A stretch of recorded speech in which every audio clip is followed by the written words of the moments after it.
Horizon Thundersphere!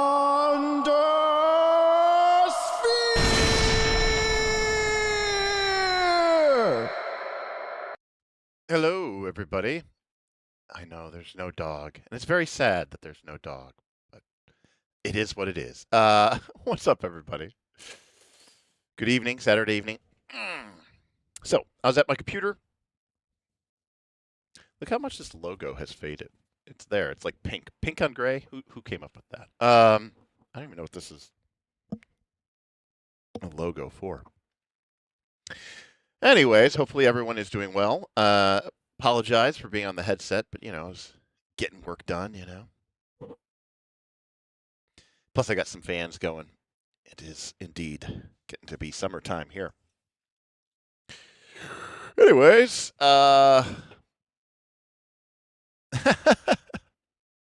yeah, it's pink. I mean, it used to be, I think it used to be more. I think you know what? I think it used to be brighter, like a brighter pink or bright red, but it's just faded over time. So,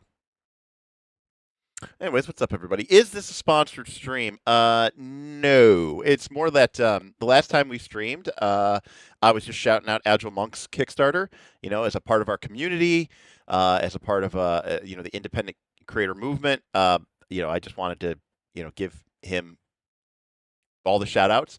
And when I turned on the stream today, it was still up on my splash page, and I said, I'm not going to take it down. There's no, I mean, if it puts some eyes on his project, so much the better. So no, not sponsored. I mean, it's not sponsored. He did not pay. I mean, but Agile Monk obviously is a member of my Patreon community, so I don't want to make it seem like there isn't some money changing hands, but it's more just like, I think it's a cool project. I think he's a cool guy, and support him and his group. So, it's the same reason. Like I've had Tundless on, level 2 janitor on, stuff like that, for their small games, and they're not paying for that, so. Oh, what's up? Grilled PB&J is the way to go. Oh, I don't know that I don't know that I've ever grilled my PB&J. I literally didn't know what to put up, so I just threw those up there. Don't worry about those at all. Yes, I will have 3 streams in 24 hours. I'm streaming right now. I'm going to stream, and then once the stream is over, I'm going to put up the stream for tomorrow mornings for the One Ring, and then after that, we'll go from there. Is this? You said, is it weird? I mean, I'm on my headset, so that will occasionally make the sound weird.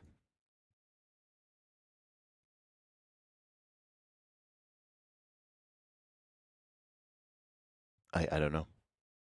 I mean, it's not good. Obviously, this is. I mean, it's probably just the headset for sure. You guys are just used to me being on a, 5, 6. Depends. I'm either on a $600 microphone, or I'm on a seven, or what, I don't know what it is, $1,500 microphone, $1,500 microphone, $700 microphone, $600 microphone, and then this headset is like $250 or $270 or something. I mean, I could change it, I guess. I'd have to unplug some stuff and my headset's set up because the last time I was doing this was last night, Friday night. I was playing Fabula Ultima with my crew, and I just used my headset.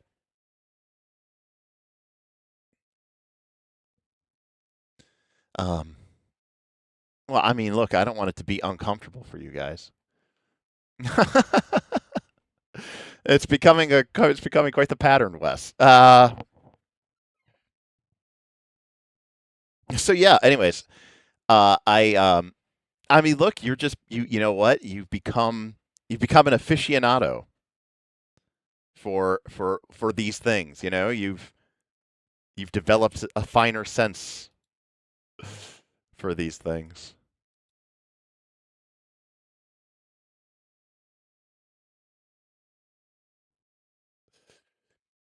Uh,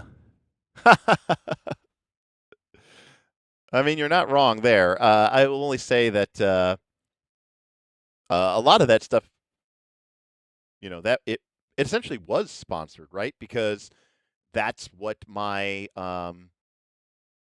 Patreon is and was for a very long time. So, no, I mean, it just came out like what, a week ago. I'm considering taking it with me to NightCon and playing it there. Am I covering Stone Top? No, no, no, no. I would not cover Stone Top randomly in the middle of the night there like that. I own it. Uh, it's a little bit too like weird folk horror-y for me to like say that I like really love the setting, and I feel like the system and the setting are very intertwined with one another. So,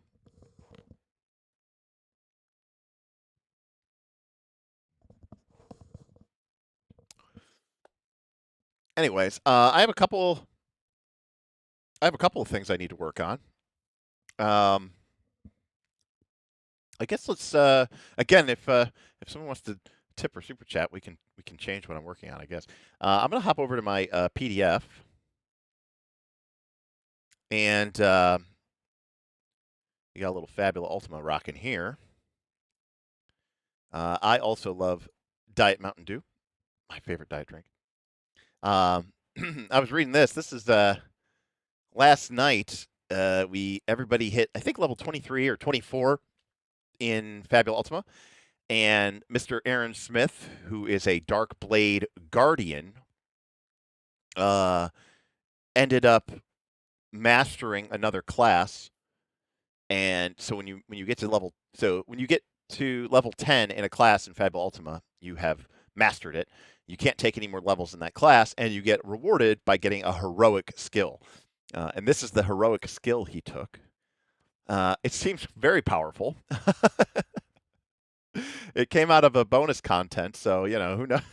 maybe that's why it's a little. I don't know. It seems very good. I can't say it of anything, but basically what it does, it's called broken wing tactics. So it's like you play like you're hurt, and then you're not.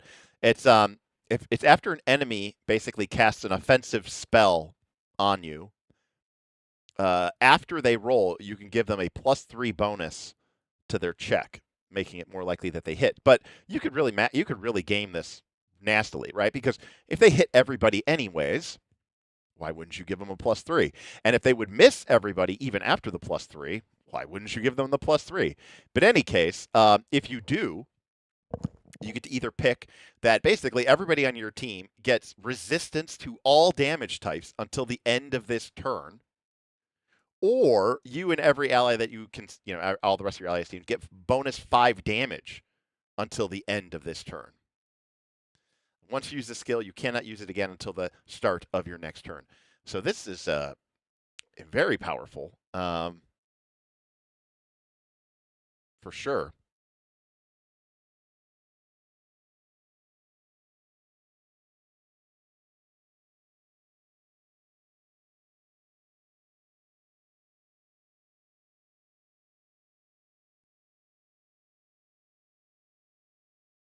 Very much so. Yeah.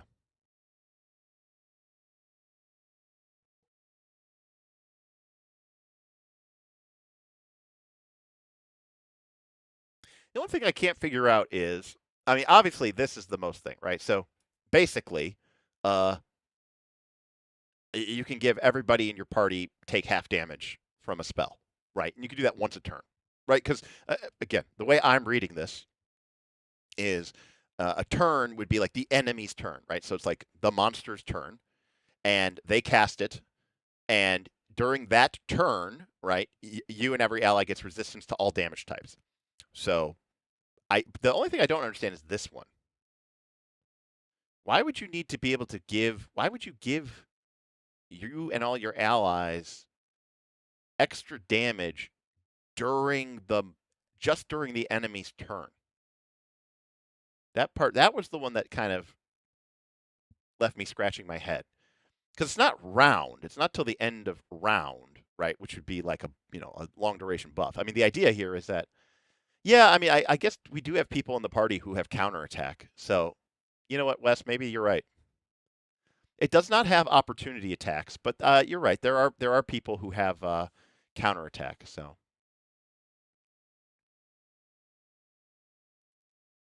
uh, what do you mean, Commander Snookums? I don't think that. I don't think. You know what? You might be right. I'm thinking about this from the perspective of the Guardian, which is the class that Smith just mastered. But maybe the Commander gives you a lot more off-turn attacks, and so maybe this second part here is much more appealing to the Commander. That could possibly be it. Yeah, I don't know that class as well as I know the other classes, for sure. Well, Commander Snookums, um, so right, this bonus lasts until the end of this turn, right? And this triggers during the enemy's turn. So in other words, both of these buffs end as soon as the enemy's turn is over, right? Because this triggers during the enemy's turn, right? After an enemy you see performs a check for an offensive spell on their turn during a conflict, if you do, they gain a bonus to the end of this turn. So we're still in the enemy's turn when this triggers. No, it's not end of next turn. It's the end of this turn. I mean, basically, resistance is half off damage, right? So it's basically a way to literally give everybody in your party a 50% damage shield against a big spell, which is still really good. And obviously that you can only use this, until the start of your next turn. So depending on how your initiative sets up, you're on average going to be able to do this once a round. But there could be situations where you do this twice a round. Sometimes the way initiative works in Fabula Ultima, right, is you a player goes, the GM goes, a player goes, the GM goes, but there's no set order. So sometimes you can manipulate the initiative a little bit so that you can do some stuff. No, I don't think so, Callum. I think that would be insanely uh, broken. um, but maybe. I mean, I don't think so. Again, it was just from bonus content. Which is, to be fair, it means it was still created by the game's creator. But I mean, it's an interesting tactical choice, right? Because you get to see the result of the enemy's attack before it goes through. So, for example, let's say, um, right. Well, nothing interrupts in Fabula Ultima. I don't think anything interrupts. Well, I guess does attack of opportunity interrupt a spell in like D&D? I don't remember. I don't think so. Maybe it does. It does. It triggers when they start casting, but not before they finish. But no, this would happen after the spell had already gone off. So, anyways, it seems really cool, and I'm sure this is going to be the thing that gets used the most, simply because our particular group is not really good at dealing with magic. Mages are pretty nasty against them. So, but I mean, Commander Snookums, it really depends. I mean, like for example, the last fight we just had, they were fighting the Shell Father. They were fighting the Crab King, and he had a lot of ice attacks. And in the first round of the combat, Tim's Elementalist cast a Elemental Shroud on 3 of the 4 party members, giving them all resistance to ice for the entire battle. So the 3 of them already all had resistance to ice. Um, so use that term interesting. Yeah, no. Maybe it would be more interesting. I think it would be less fun. I don't even know if it would be more interesting, right? This is the classic gamble prospect that RPGs like to gamble on, right? Where it's like, hey, what if you did something and, what if you spent your resource and it did nothing? Wouldn't that be really exciting? Right? That's the classic RPG mentality. It's really cool when you get to spend your thing and do nothing. Uh, well, now we have to. Actually, let me see if I can bring it up here. So, since we're doing this here, I think actually I already have the Forge open. Actually, there's a bunch of stuff we could work on. One of them I have to do is One Ring. I have to do stuff for NightCon. I have to do stuff for the One Ring, which is tomorrow morning. Yikes. I'm almost done basically. I just have to make some decisions about the tokens and stuff.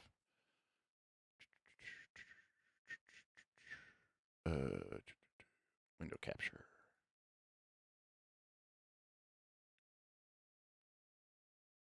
Go.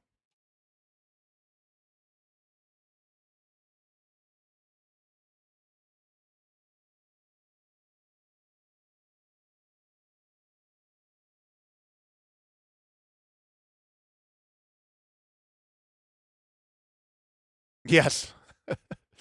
That is true, Jake. The classic RPG would be you have to announce you're using it, and then there's a random chance that it doesn't even work. That is actually correct, Jake. Um, um,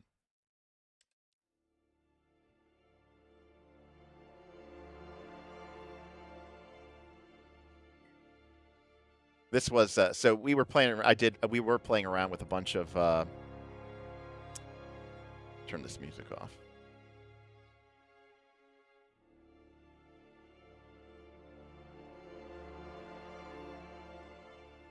There we go. We were playing around with a bunch of. Oh, hold on a sec here. What is going on?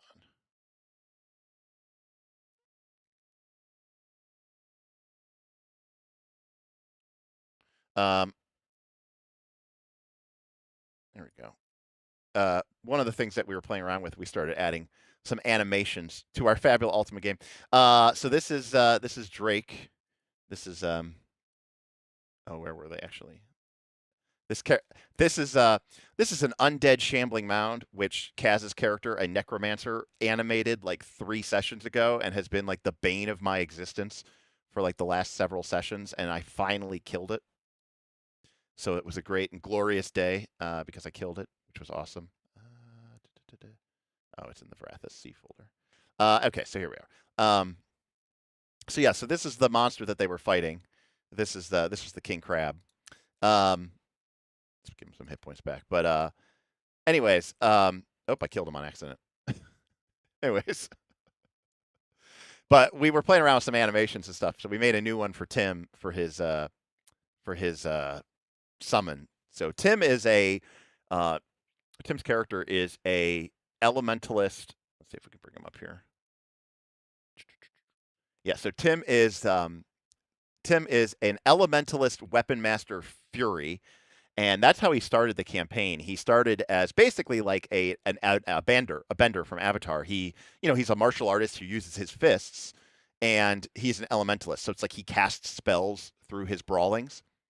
But randomly, just completely randomly, early on, it was literally a random discovery that happened during a session. I didn't even expect it to happen, right? Because the game kind of is, YOLO. And they ended up fighting. Cerberus, okay, as like a boss monster, and Tim killed it. And Tim was like, fire respects fire. And he was like, "What can I spend a Fabula point, what the game's meta currency, to like, I don't know, like absorb his energy?" And I was like, "Oh yeah, that's awesome." And then, randomly later, they fought this behemoth, and I was like, "It's kind of like a dog. It's kind of like a wolf." And Tim himself loves wolves and dogs, and so we kind of like retcon because of the Fabula point spend that there's actually 7 of these kind of like primal elemental spirit beasts. And Tim then started taking levels in Arcanist, which is the game's summoner class. And so basically, the fiction kind of dictated where he took his character. And so Tim has been taking these levels in Arcanum, and then as he defeats these different wolf-like elemental spirits, obviously Cerberus was for fire, the behemoth was for dark, and then last night they beat Fenris, which was the ice hound.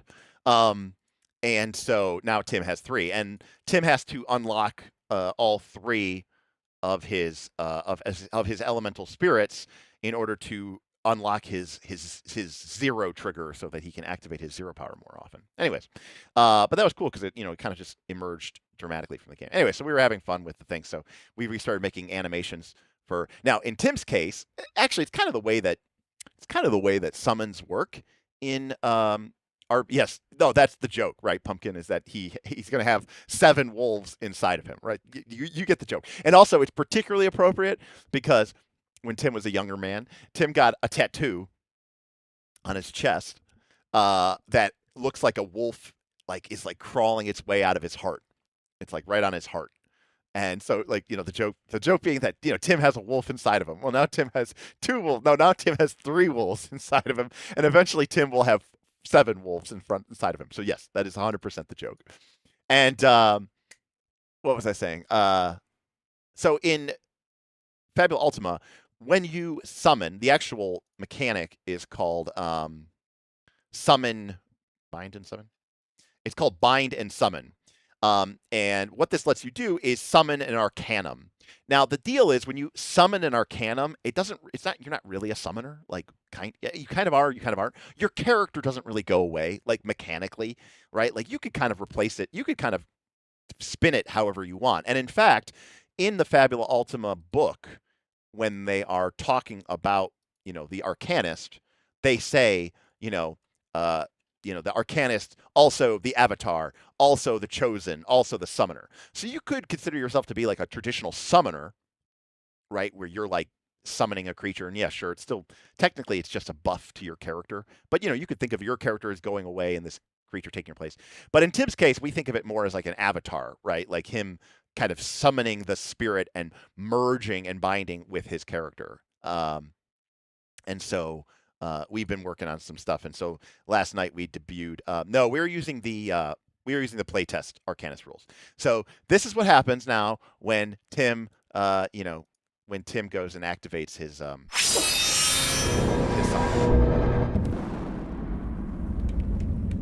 Yeah, so that's Tim's when Tim goes into his Cerberus form, and he becomes the Cerberus thing. So now he's got Fenris. We have to figure out the Fenris stuff. We've just been playing around with making the game more like a video game, more like a Final Fantasy game and stuff like that. So, and then obviously you can dismiss it.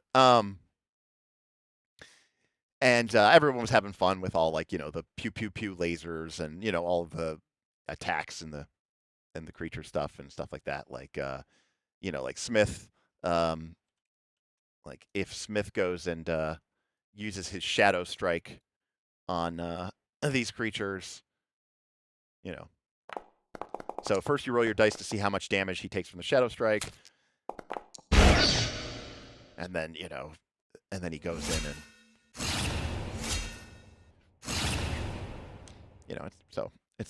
it's fun. But I think the guys are enjoying it.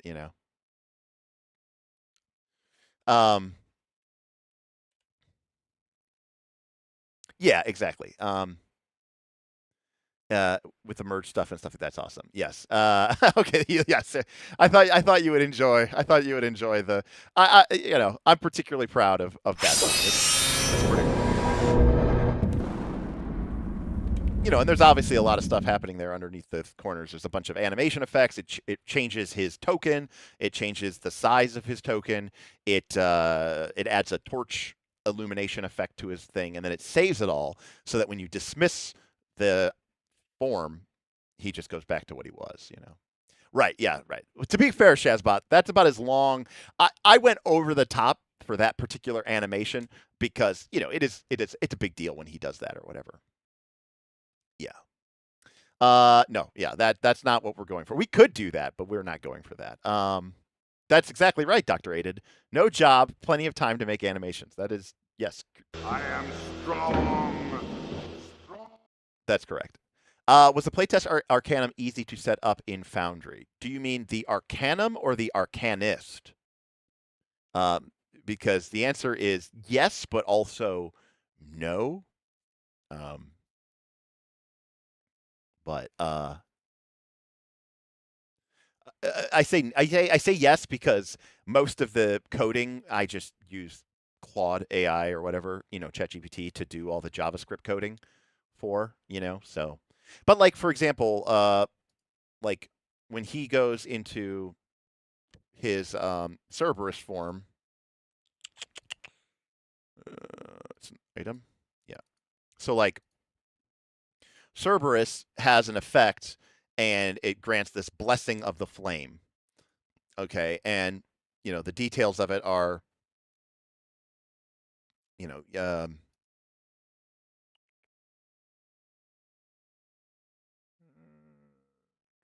so your fire damage you deal ignores resistances, and it's like, okay, so I just have to make a rule where I add a rule element for calculating damage when the source type of the damage is fire, then change the trait to add ignore resistances to that specific instance. Like if you know how to use this module, it's very, very robust, and you don't even have to really do JavaScript. You can just do this all through Project FU, but you do need to kind of you have to know how it works. And to be clear, I don't fully even understand everything that this Foundry system module can do. So we're still learning. We're still getting there. Like for example, Kairoth, that's Kaz's character. He's the Esper Esper necromancer. He has a cloak called he has this cloak called the Shadowcraft cloak. Okay, and it says I don't know if you can see it really well. It says at the start of the conflict, you gain invisible. And it says invisible. You are invisible to your enemies and cannot be targeted directly. This expires once you take an offensive action unless stated otherwise. So basically, until he takes an offensive action or unless, the enemy does something to interfere with his invisibility, which I haven't done yet, but I probably could. I could probably do some sort of opposed check or skill check or something like that if I really wanted to. Anyways, all I do at the beginning of the fight is I literally go to his, to his mini and I turn down his token opacity to 50%. And so sometimes I do stuff with animations and macros, and sometimes I just turn his opacity down to 50%, and then that way we all remember that his character is invisible, and if I accidentally target him, he can go, you can't target me, and I go, okay. Yeah, to be clear too, TT Bike, I would never do most games at this level of animation or visuals. The only reason I'm doing them at this level is because all of my group, we are all Final Fantasy players. We grew up with this stuff. Smith loves Final Fantasy 14. It's his most played game right now. So we just all love JRPGs and Final Fantasy, and it's kind of a love letter for us to, to Final Fantasy. And so we've been sort of leaning into it a little bit more than I normally ever would. And yes, as people noted, it's also quite easy when you have a lot of time on your hands because you don't have a job. The other reason, as many of you know, again, I'm not advocating for this. I'm simply just saying it's like so like our this has been what our sessions have been. They have mostly been dungeons that are basically versions of Slay the Spire.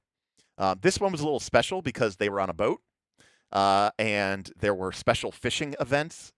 That's what the dice and the numbers are about, and some of the spaces are called open sea. But we have our game has become very gamey, very video gamey. Like this was the mysterious dark cave dungeon that they went through, and this dungeon got created by a Fabula point spend. And in fact, the joke, I used this guy's art. If you've ever played Final Fantasy IV, the one with Cecil and Kain, you might know who this art is from.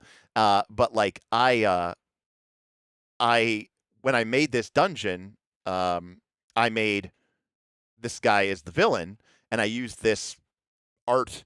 And originally his name was like High Inquisitor Valthrix or something, and everyone was like, "Oh shit, it's Golbez," and I was like, "Yeah, it is totally Golbez. I totally am using Golbez." And I'm like, you know what? I'm not even going to try to fight it. I'm just going to call him Golbez. So I literally renamed the monster to what he was from Final Fantasy. So now they're fighting High Inquisitor. This guy basically caused a TPK when the first time they fought him. They haven't fought him a second time, but he had some really powerful spells. And what's really funny about it is I basically made him. Well, we learned that our group, my particular group, that of the party, is really weak against mages. And the reason, by the way, we're going we're going deep here. I think it was this one. No, it was this one. I think this is where they fought Golbez. So in this fight versus Golbez, everybody but Drake got TPK'd and killed, and basically the cost of them. Basically, Drake was still technically alive, but I mean the writing was on the wall. And Golbez is trying to collect all the crystals, as one does in a Final Fantasy style game. And Drake had the fire crystal.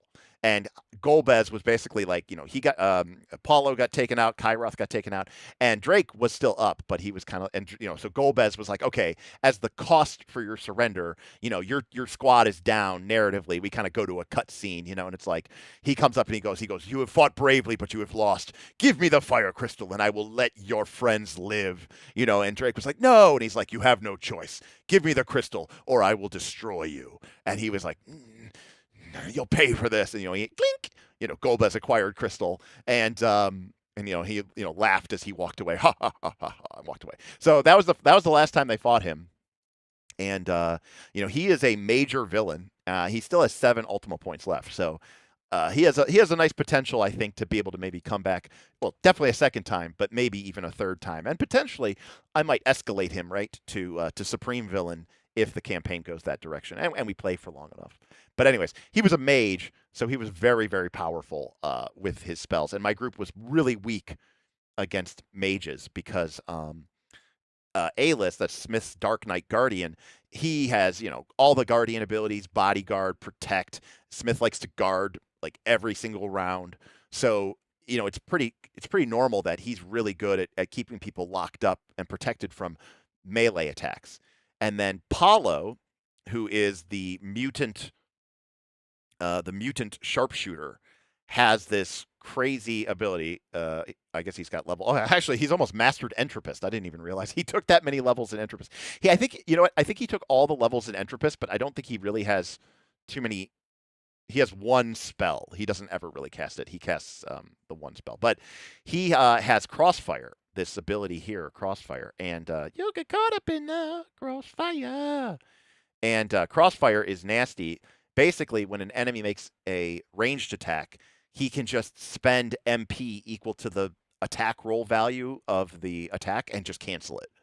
So, like, if I have an enemy who does like a ranged attack that hits the whole party, and I roll a 15 to hit, he can just spend 15 MP and cancel that. Cancel that. Well, okay, so Bean Boy, you got to get it right. He is a mutant, okay, and his ability with mutant is he can change into bird forms, okay, and when he is a person, he is Paulo. When he changes into his bird form, he is Pollo. Anyways, so we've been having a blast, and for my group, when the party lines up, in combat order, for a boss fight, and the boss music is blaring, and Golbez is cackling maniacally, and doing, you know, massive big spells or whatever like that, and everybody's kind of like enjoying themselves, and dark energy is crackling out from people, and it's people are like, it's so cool, like they're just like, that's awesome, oh shit, he just drained our vigor and all this other stuff, and oh no, it's casting ice on us, so it's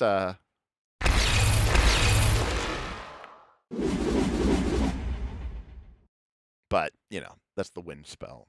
I'm just seeing what other spells he has. I don't wonder if this has. I don't know if I put art for this one. Okay, it's just the same one. I gotta change that one. That's his big one. That's vampiric exsanguination. Very powerful one. But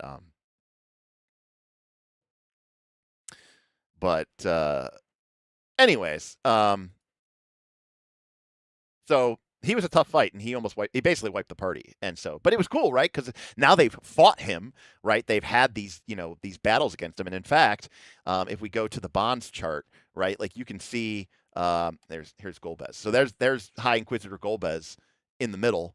You can see that there's already 2 party members that have bonds with him of hatred, and so it's one of those things where it's like, it's cool because the game allows you to literally have a boss, make them strong as fuck, basically TPK the party. The party doesn't get TPK'd because they choose to surrender. The narrative gets cooler and all more awesome. Golbez steals the crystal. Kane betrays you again, or whatever. Sephiroth takes over Cloud's mind, and Cloud is forced to give the meteor materia to Sephiroth or whatever.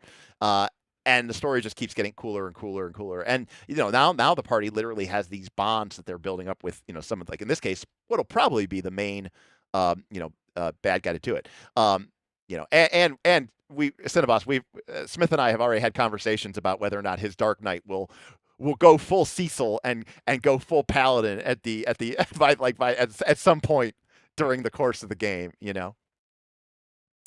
Was the fight fair? Well, yes, per the rules of the game. The game. I mean, technically, Commander Snookums, you could make things whatever you want them to be, however you want them to be. In the case of Golbez, the rules for at the time when the party fought him, they were probably level 18. And according to the rules of the game, you can fight a monster up to 10 levels higher than you as a hard fight. And so up to level 28. Now, the game doesn't actually do anything that's level 28. All the monsters are in increments of 5 or 10. Um, and so he was level 25. They were like level 18. So he was well within that range. And then he is a champion 4, which basically means he gets 4 activations per combat round. So there was just as many of him as there were of him. So yes, according to the rules of the game, it was a fair fight. But you could totally make it not a fair fight, and that would still be okay, because there's a lot of really cool things that the group might, be okay with that. Like for example, villains have this resource called Ultima points. So the game's called Fabula Ultima, right? So the PCs have Fabula points and the villains have Ultima points. Well, this Ultima point stays with this villain. And one of the things that you can do with Ultima points is if the PCs beat your villain, if they reduce him to 0 hit points, if the villain has can spend 2 Ultima points and gets away. I'll get you next time, Gadget, and gets away. So this Ultima point, though, doesn't reset. It doesn't go up or doesn't go down. So, it never resets. And so even though they lost to Golbez, right, they did shave some of his Ultima points off of him. And so they know that eventually they will face him, defeat him, and he will not have enough Ultima points to be able to run away. So as long as he has Ultima points, he can always run away. But if they were to, maybe they fight him again, maybe he beats them again, but they get his Ultima points down to 1. Well, then they know that the next time they fight him, he can't run away. If they beat him that time, he's dead. Now I say that because there is a choice. There is an option, if narratively appropriate. A villain can choose to escalate. So a villain can go from either being a minor villain to a major villain, or from a major villain, which is what this guy is, to a supreme villain. And a supreme villain is basically, the villain of the campaign. And usually it would represent, like, for example, if Golbez called upon the ancient dark god, he's beaten and defeated, and he goes, no, it cannot end like this. He opens up the gates of hell and he allows the dark god to channel into him. And he's like, I will have my revenge against you and everyone else in this reality. I will be, the dark god will be reborn. And then he escalates, right? It's almost like a massive phase change. He gets kind of reset, rebirthed as a supreme villain with 15 Ultima points. And at that point, you can't escalate anymore. But usually that means that you've kind of, through emergent play, stumbled upon who is the lead villain of your campaign. Because remember, Fabula Ultima is supposed to be play to find out. It's supposed to be draw maps, leave blanks. So you're not really supposed to know who or you're not writing. It's not like a JRPG where you're writing out a story about this is how it's going to go, and the players are just following along on your breadcrumbs, right? It's emergent, in that respect.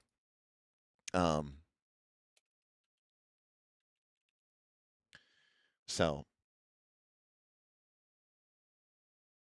Andrew, go Knights go. What do they do do they do like the 3-on-3 sudden death playoff or whatever in the playoffs or in the finals? Do they do like the 3-on-3 sudden death period or whatever?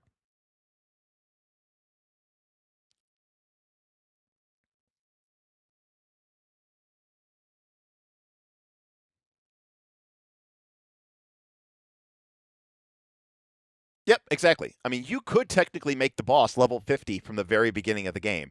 And when the party fights him and they're only like level 10, they will lose, right? But it's like when you play a JRPG, we've all played JRPGs, right? Where there's that boss fight that you're supposed to lose, right? We all know that. We all know that that's a,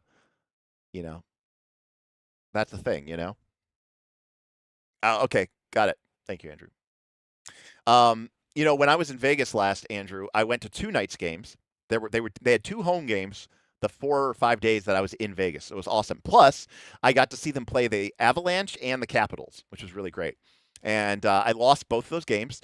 I bet on the Knights twice. They lost twice, but they were both amazing hockey games. They both went into overtime, and the one went to a shootout, which was crazy.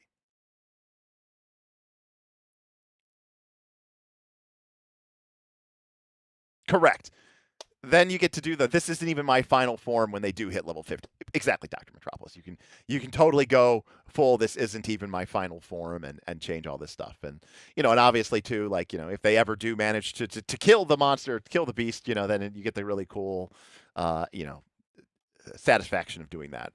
Um and you could even set it up too where you could have a monster or boss that is multiple phases that the party has to fight through too. So it basically lets you live out all of the tropes. I don't even know why we opened this up. I wasn't. This is not something I need to talk about because it's all good. Oh yeah, for the One Ring, that's what I gotta do. So I gotta finish making people's tokens. Uh, Absolutely agree with you on that. In fact, I find the other sports kind of boring to watch. Live hockey, though, chef's kiss.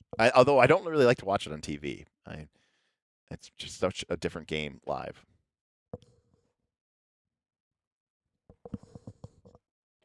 So what I was messing around with here was I got to finish making everybody's tokens. Yes,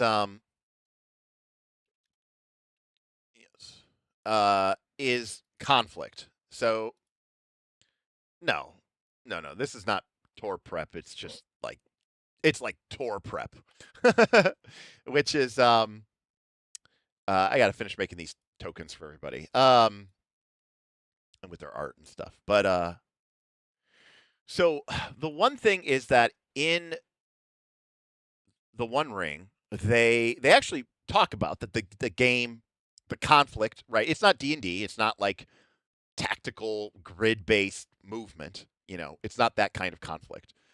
If you're looking for something that's really thrilling and full of cool epic powers and really interesting tactical decisions, the One Ring is not that game for conflict or combat.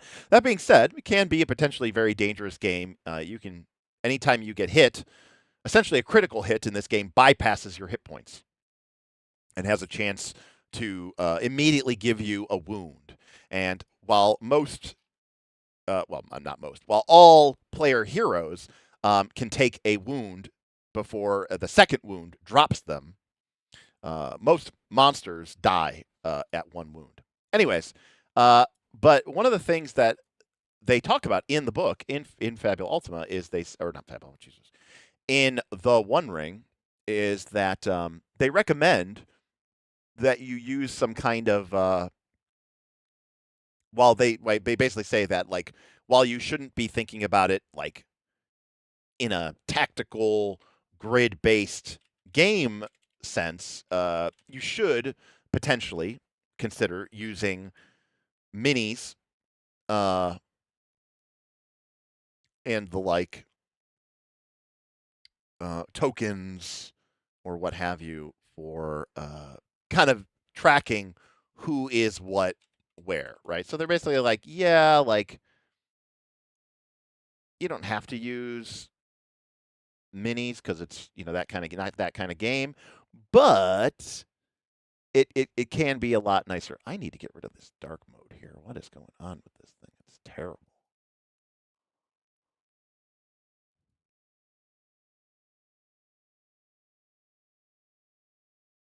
There we go. Oh, it's terrible. I normally like dark mode, but I feel like a lot of dark modes lately have been just like shitty. Um, Single page. But yeah, they say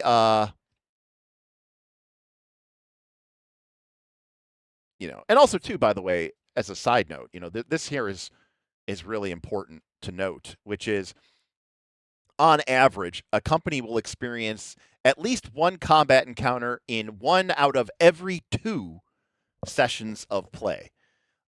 So if combat is occurring 2, 3, 4 times a session, as is often the case in D&D and Pathfinder, I would hope that the combat is really engaging and tactical because you're doing it a lot. But part of the idea of this game is combat is look, it's Lord of the Rings. Epic battles are part of the game and part of the story, but it doesn't happen so often that I think you need to make sure that it's the most engaging and the most uh, you know tactically involved system in the game. But in any case, but they talk about here is when you're setting up your stuff, which is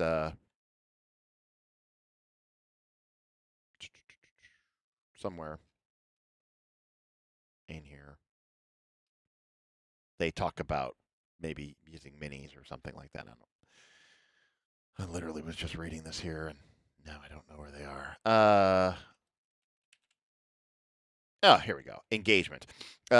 Once all players have determined their stance, all combatants fighting in close combat must engage one or more opponents using miniatures, cardboard stand-ups, or tokens to represent the player heroes and their opponents can speed up the process a lot. So it's really not about like a tactical representation, right? It's more about a sort of a an abstract representation of exactly who is fighting what where from a mechanical standpoint. So let's actually, while we're here, let's grab some orc art. Do we have any orc art in this book? All right, we got. All right, that guy looks perfect. So we're gonna grab this guy. They all. And then we're gonna head over to Photoshop. And we'll create that. Cool. Well, let's see if AI can pick him out. Looks like it did. Did a pretty good job. Didn't quite get the end of his sword. So let's add that in a little bit. Go. That looks good.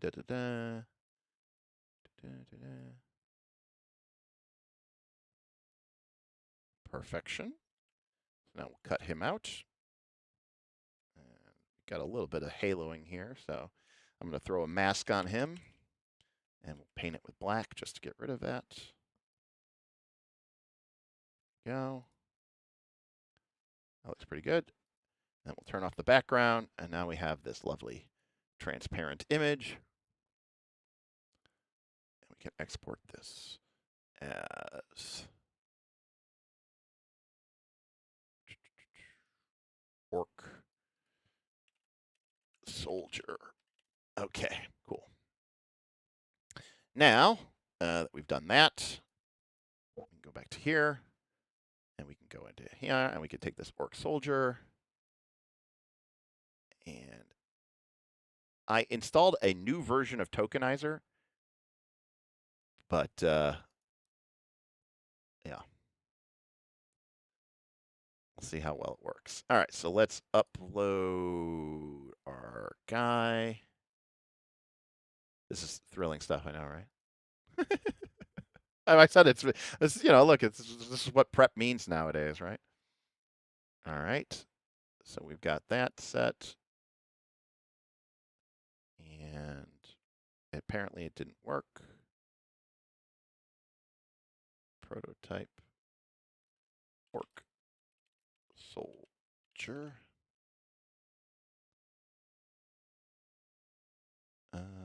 No. Oh, it did not work. It did not upload. Orc soldier. Okay. There we go. Update token. There we go. Okay, cool. Now, I have a question for people in chat. I actually am legitimately curious. When you're doing tokens for a bad guy, for an NPC, which do you prefer? Do you like it to show, kind of show the whole monster like this? Or do you prefer it, you know, to sort of be, just his, maybe like his upper upper view? I'm curious if anybody in chat actually has a like how many people do we have watching thrilling this thrilling thing? I don't even know how many. I think it's in my NHL. Oh yeah, I was looking at the stream. We got 51 people watching. All right, fair enough. Let's see here. Polls. I gotta do a poll. I forgot how to do polls. It's been a while. You'd think I do this all the time, but I don't. Flow action. There we go. Polls. Okay. Okay. How do you do your token minis? Do you do full view, zoomed in on face, uh, quarter/half top view? I'll say other. All right. Poll should be up in 3, 2, 1. All right. How do you do your minis?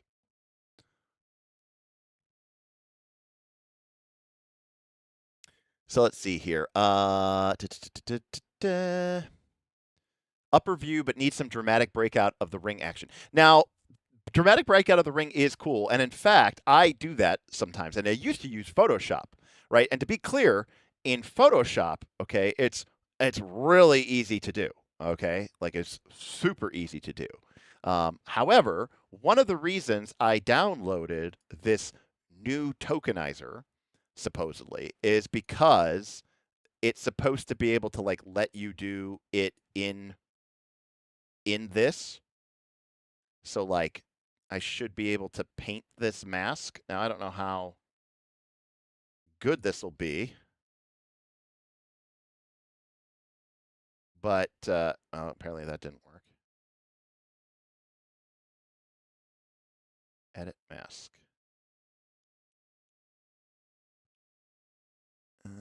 No, I guess not. Or maybe I have to edit the other one. But I'm not sure. I don't know how to use this.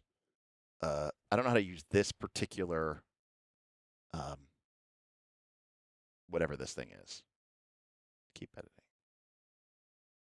I don't know how to use this module yet. Pumpkin likes the whole monster, or at least part of it. Cinnabon says humanoid torsos, monsters full body. Oh, interesting. Depends, but usually the whole monster.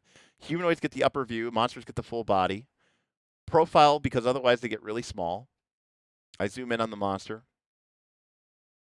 All right, people are voting. Sure, sure. Physical pog tokens, you like zoomed in on the upper half. Okay. Because yeah, like if let's see, can I minimize and get rid of that? Yeah, sure. So like for example, if I were to take that image and there's our background there. And then if let's see here.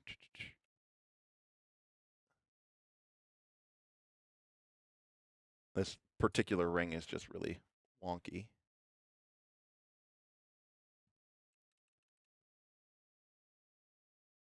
That's pretty okay.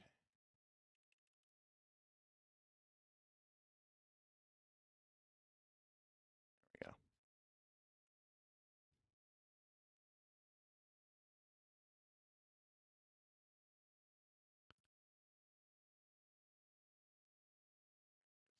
Control Z.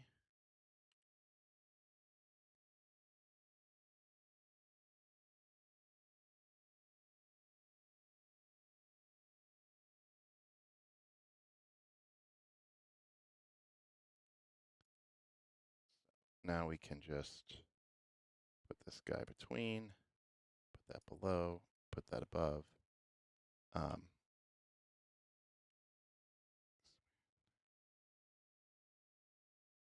And so now we can just delete that mask, and we can throw this mask on, and then we can just paint away, right, wherever we don't want his thing to be. So we can like just remove this here.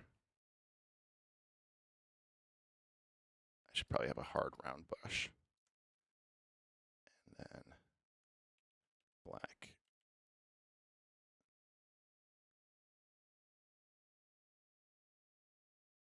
Go. White. Black. Nope. Brush. Oop.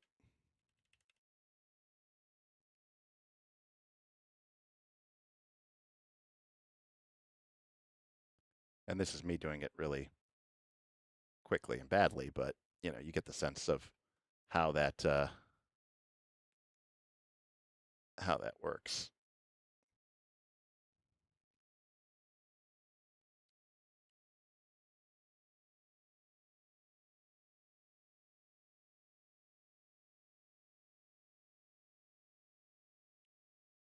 So, anyways, but okay. I will also show the portrait art so the players can see the full view, then dramatically stance the tokens in the tabletop view. That's it. Okay, that's cool. That's cool.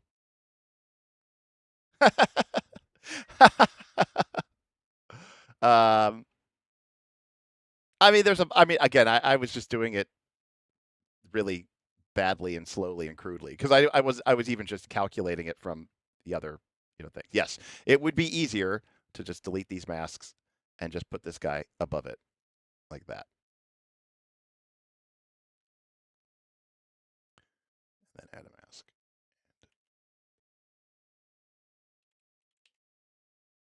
And then actually I can select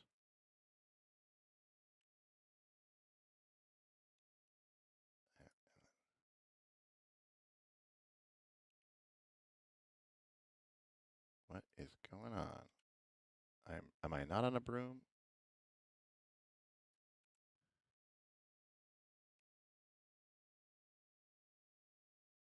All right. Well, I don't know what happened. For some odd reason, oh, I must have been selecting something.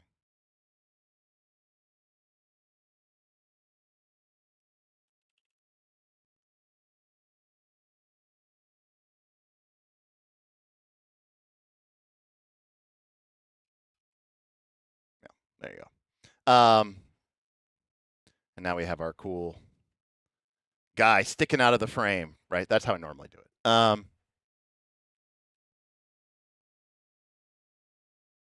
But again, that's not, it's not like the most convenient thing in the world.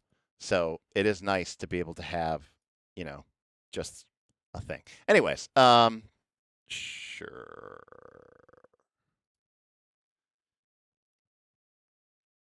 Anyways, going back to the One Ring. Okay.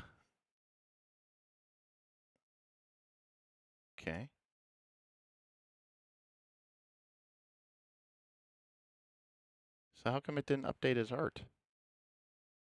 See, I'm telling you, there's something got messed up with these tokens. I'm telling you. I do not know what happened with these modules. I was trying to do this on stream the other day, and I was having the hardest time with it. Like, why is this not? Oh, because that's his avatar. Ugh. Yeah, see, like I don't know how any of these like all these modules have gotten way too complicated, and I'm saying this as somebody who like kind of knows what they're doing. I can only imagine how unbelievably horrific this must be if you are like, not some sort of expert or something. You know what I mean? Like it must be unreal how challenging it must be. Like I don't even know how to like load his art here. Like we have art for it, but it's like nowhere to be found because we're in this weird module view, like, and like if you're using Foundry, like it's like, how are you supposed to know what, like, do you know what a clone brush is? Okay, I do know. Like, why does a Foundry module have clone stamping tools and liquify? Like, it doesn't, come on, it's not Photoshop. So it's just crazy that it does that.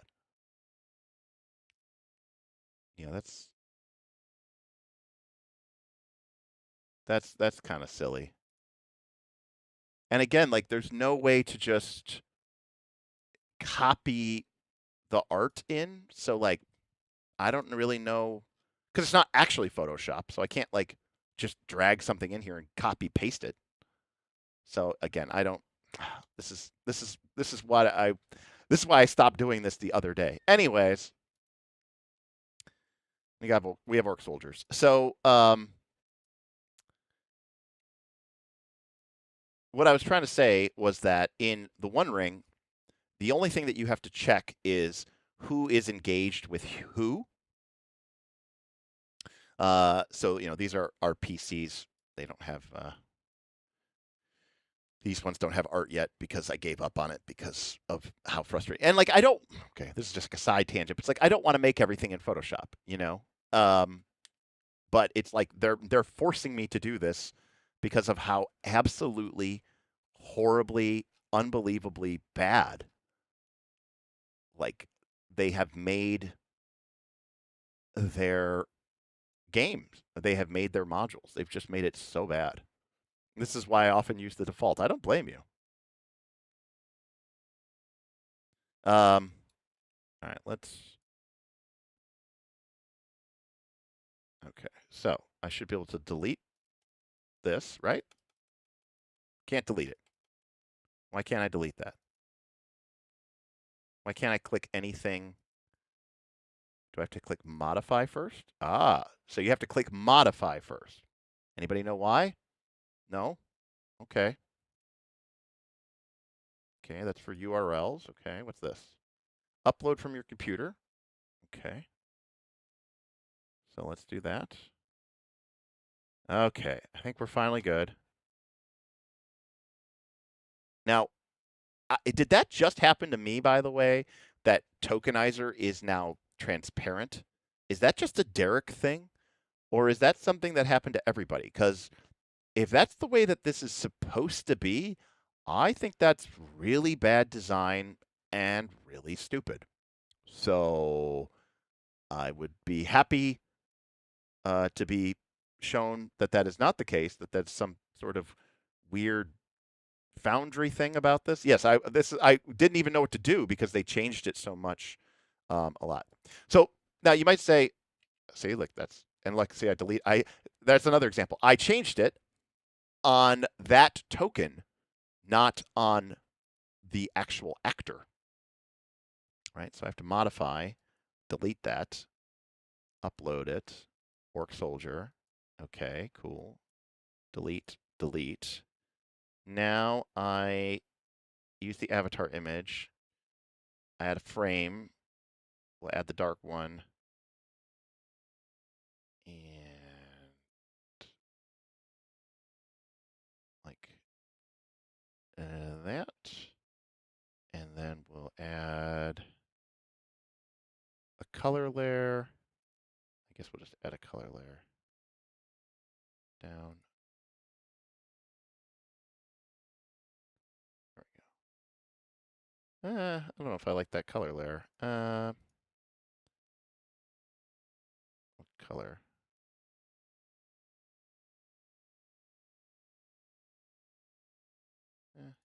Can I pick? Ooh, I can pick. I kind of want like a, I don't know. It's the Eye of Sauron, right? I kind of want a reddish color.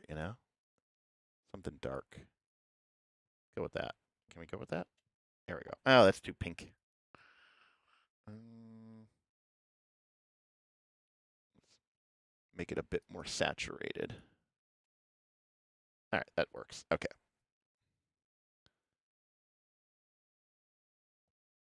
There we go. So the reason we just did all that, by the way, is so that I can drag the orc soldier in, and then this is what Boothby was talking about: is I can click on him and or I can click on this and I can say view character artwork. You see, and then I can click show to players, and then that would show my players the full art of the orc soldier. To be fair, now okay, this is a great example of this. The reason that took 20 minutes is because I don't run 17 Foundry games a week. And so if I don't use Foundry for a bit, by the time I'm talking about like 3 months or 6 months, when you come back to use Foundry and use the modules that you've been using for years, they've updated them so much you don't even know how to use them anymore. Like it's almost like the speed of updating is too fast. And so they just keep, and they're adding stuff, right? They're not subtracting. They're at that stage of development where it's not about refining what exists. It's about adding. There's never any sense of like, maybe it's time we took a step back to take 2 steps forward. And so what will happen for me is, I mean, I played Rise of the Rune Lords, PF2. I was running Foundry, 7 hours a week. I was playing every week. I knew how to use something like Tokenizer like the back of my hand. But now I haven't used it for a while. In fact, the only Foundry game I've been playing has been Fabula Ultima, right, which we were just showing. And in Fabula Ultima, I'm not using, I'm using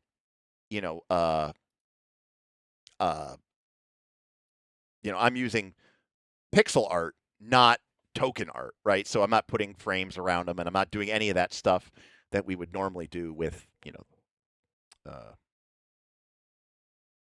hell is that?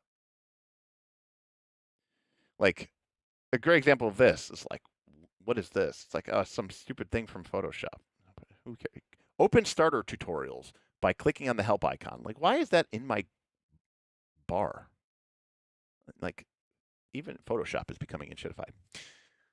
Okay, long story. So the reason that we just did all that is so that we can actually do the rest of our heroes. Okay, so here we have Adrenial, and here we have Alfred. So we still need to do Grom, son of Grim, son of Grum. And I have to go to my art and see what art they picked.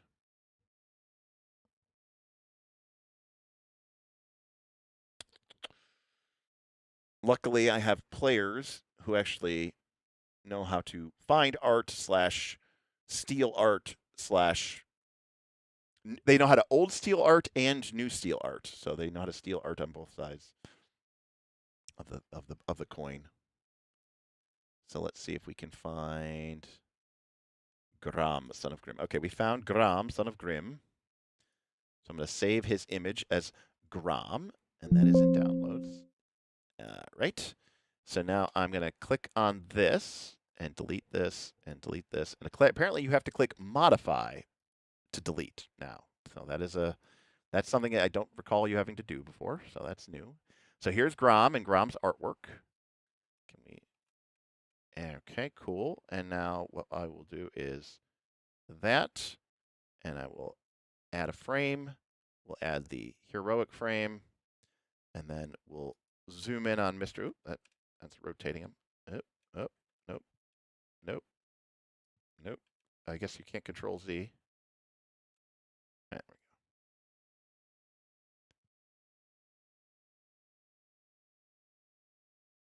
go. All right, that looks suitably epic for our dwarf, I think. You can. I don't want to push it too far over where he's kind of offset. I don't know. Like, do you want to see? Again, this is one of those situations where, yes, if I was being really, really awesome and pedantic, I would probably put him more like this, and then probably have his spear and axe, cutting out of the frame, which is what I downloaded that other module to do. But that thing was just way too much. Now, if I was doing this in Photoshop, it would be a lot easier. But I'm fuck it. Also, again, I don't know why they thought making this transparent was a benefit. But now I'm wondering, is it just transparent in this module or on my computer? Is there a reason, for some odd reason, that, that this is doing this? Anyways. All right, so now we've got Gram, we've got Adreniel, we've got Alfred. Let's do Isengar Proudfoot. Proudfeet. All right, we got his image. I'm going to save this as Isengar. Okay. Modify, delete, delete, delete. Isengar. So there's that, that, that, that. Cool.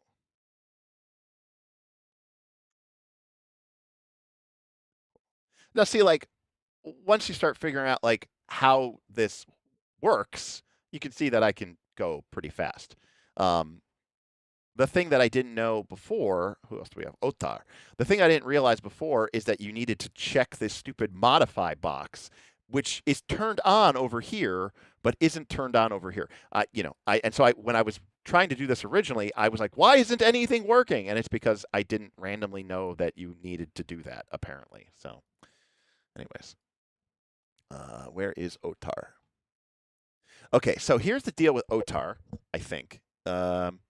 Yeah, so with Otar, let me see if I can pull this up, actually. Otar, session 0. Is it in here? No. Where is it? It's here. Okay.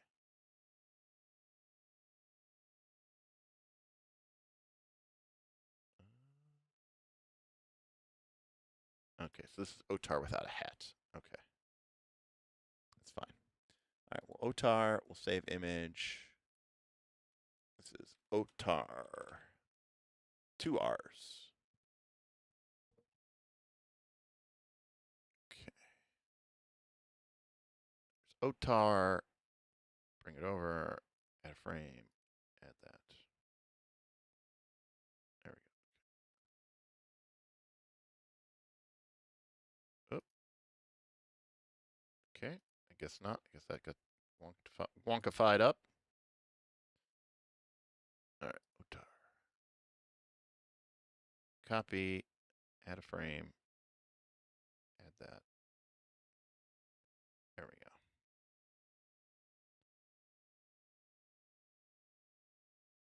All right. That looks suitably dramatic. All right. So now we have our party members. Yay. So now we can actually, you know, have a conflict. Right. Sorry. I got distracted there by it. This is all the excited. Let's see. There were 50 people watching this. Are there still 50 people watching this? Who's really that interested in watching me struggle Bazaar? Well, it's 47. Um, let's see. Dr. Waite says Foundry updated so much that I had to delete my whole campaign that had been on an extended break. So I said I'm just not going back to it. I don't blame you at all. But yes, the enshittification is real. Boothby says I spent a big chunk of my day generating AI art for my players B team, and swapping token rings for token. Right, and so this is what I don't like about VTTs. Now, to be clear, back in the day when I really played more, PF2 style games, Pathfinder style games, Dungeons and Dragons, I had thousands of minis. And, before going into a dungeon or whatever, I would go through all the minis and try to find the ones for tonight, or, for that night or whatever, and locate them and track it down or whatever. And, so it still took time. But, it's definitely a different skill set. And the thing about it is, I'm not saying that it's good or bad. I'm just simply saying that, like, figuring how many GMs, like what I'm doing right now, or like what Boothby was talking about doing, right? Is this stuff important? Yes and no. It's important, but also this isn't what's going to make your game great. And it's unfortunate that this is where people are spending so much of their time. That's what's important. But yes, stealing art the old-fashioned way, using it from Pinterest as opposed to the new way AI. Yes, I said on a stream a little bit ago that a lot of people liked, which was I intend to steal this art the old-fashioned way by directly copying it from the artist and not paying them. as opposed to stealing it the new way, which is stealing it secondhand from an AI. Cinnabus says, no, there's a little horse. Listen, let me tell you something, okay? This dwarf, Grom, he's very proud of his horse, okay? Um, what was the final score? Oh, it's still in overtime. Wow. Yeah, see, Booth B says, I really should have spent more time planning something for the B team characters to do rather than making them look halfway decent, you know? Bean Boy says, I just spent like an hour messing with the elevation and terrain on the Draw Steel Codex. Exactly. So, all right, so we've got our characters, we got our heroes. And actually, now that I'm thinking about it, I'm going to delete all of these guys. And the reason I'm deleting all of them is normally I don't do this, but because this is being sent to YouTube, what I am actually going to do is I'm going to display the characters' names. And the reason I'm doing that is so that let's create a folder here called Player Heroes. And the reason I'm doing that is so that the players, the people watching at home, will know what is where. So let's update this. And also, now that I'm here, now that I'm mentioning it, so yeah, so the name will be Alfred.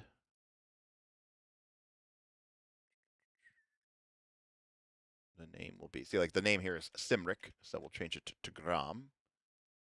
Can I do it with the little accent mark? I sure can. Sick. Always for everyone. I mean, that'll also help probably with, you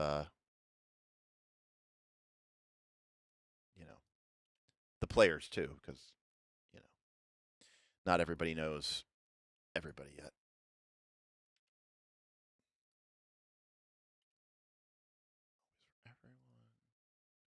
Because you can do it on hover, but I just think it'll make it easier for people at home who are watching to do that. So, all right. So now we've got Alfred. Actually, I can just drag the whole folder out. Well, at least you used to be able to do that. Huh? You can't do that anymore? Really? I thought you could do that. Weird. Okay.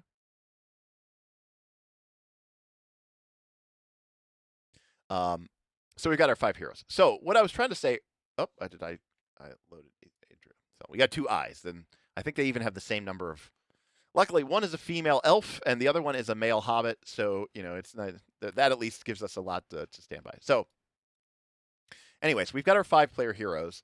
And so, what's the most important thing in a battle in the One Ring is basically who is in conflict, who is in close combat, and who isn't. And so there's a lot of really cool maps that they have with different zones because this game uses stances to represent like what you can do in combat or not. And so, as an example of this, I'll put a couple orc soldiers. So we've got 4 orc soldiers against 5 player characters. So if we were to go into a conflict, okay, so I turned on everybody's combat state, and if we go over to the combat round, you can see that it starts with opening volley, and so mechanically, what this represents is the groups are still somewhat far away, right? It's too far for swords and knives, but they're at the range where they can shoot at one another. Um,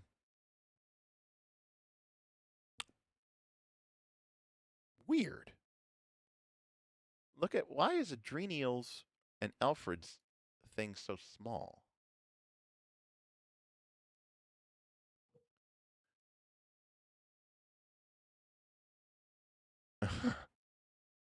That's interesting. Is there something about their token?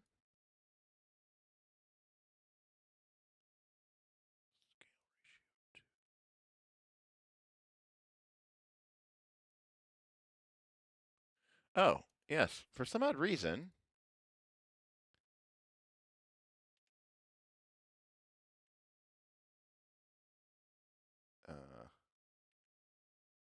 Why is their token different than everybody else's? Now, I know people were messing with their stuff, but I wonder why that got changed. So their scale is at 1, or was at 2?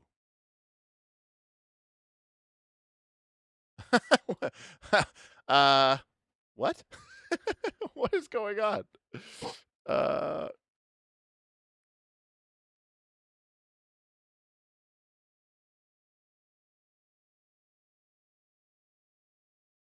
huh.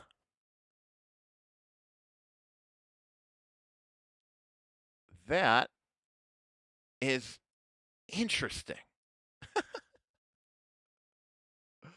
I don't know why is it doing that?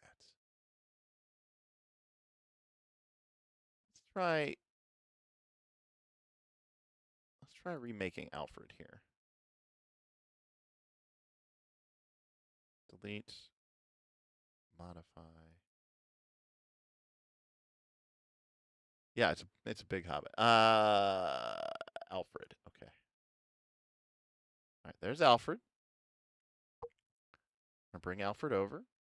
Oh, oh, I clicked on something weird. Click a frame. Zoom in on Alfred.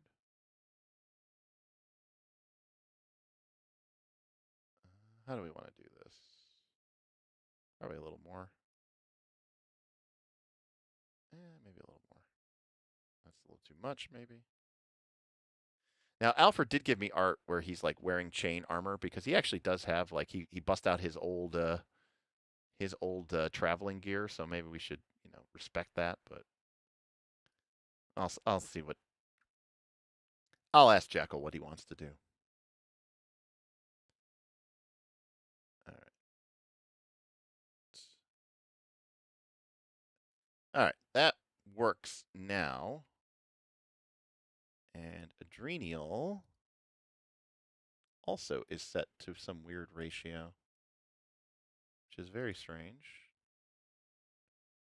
So we're going to delete her and delete her and delete her. Oh, I got to hit modify, delete her. And then we'll add in this and that and that.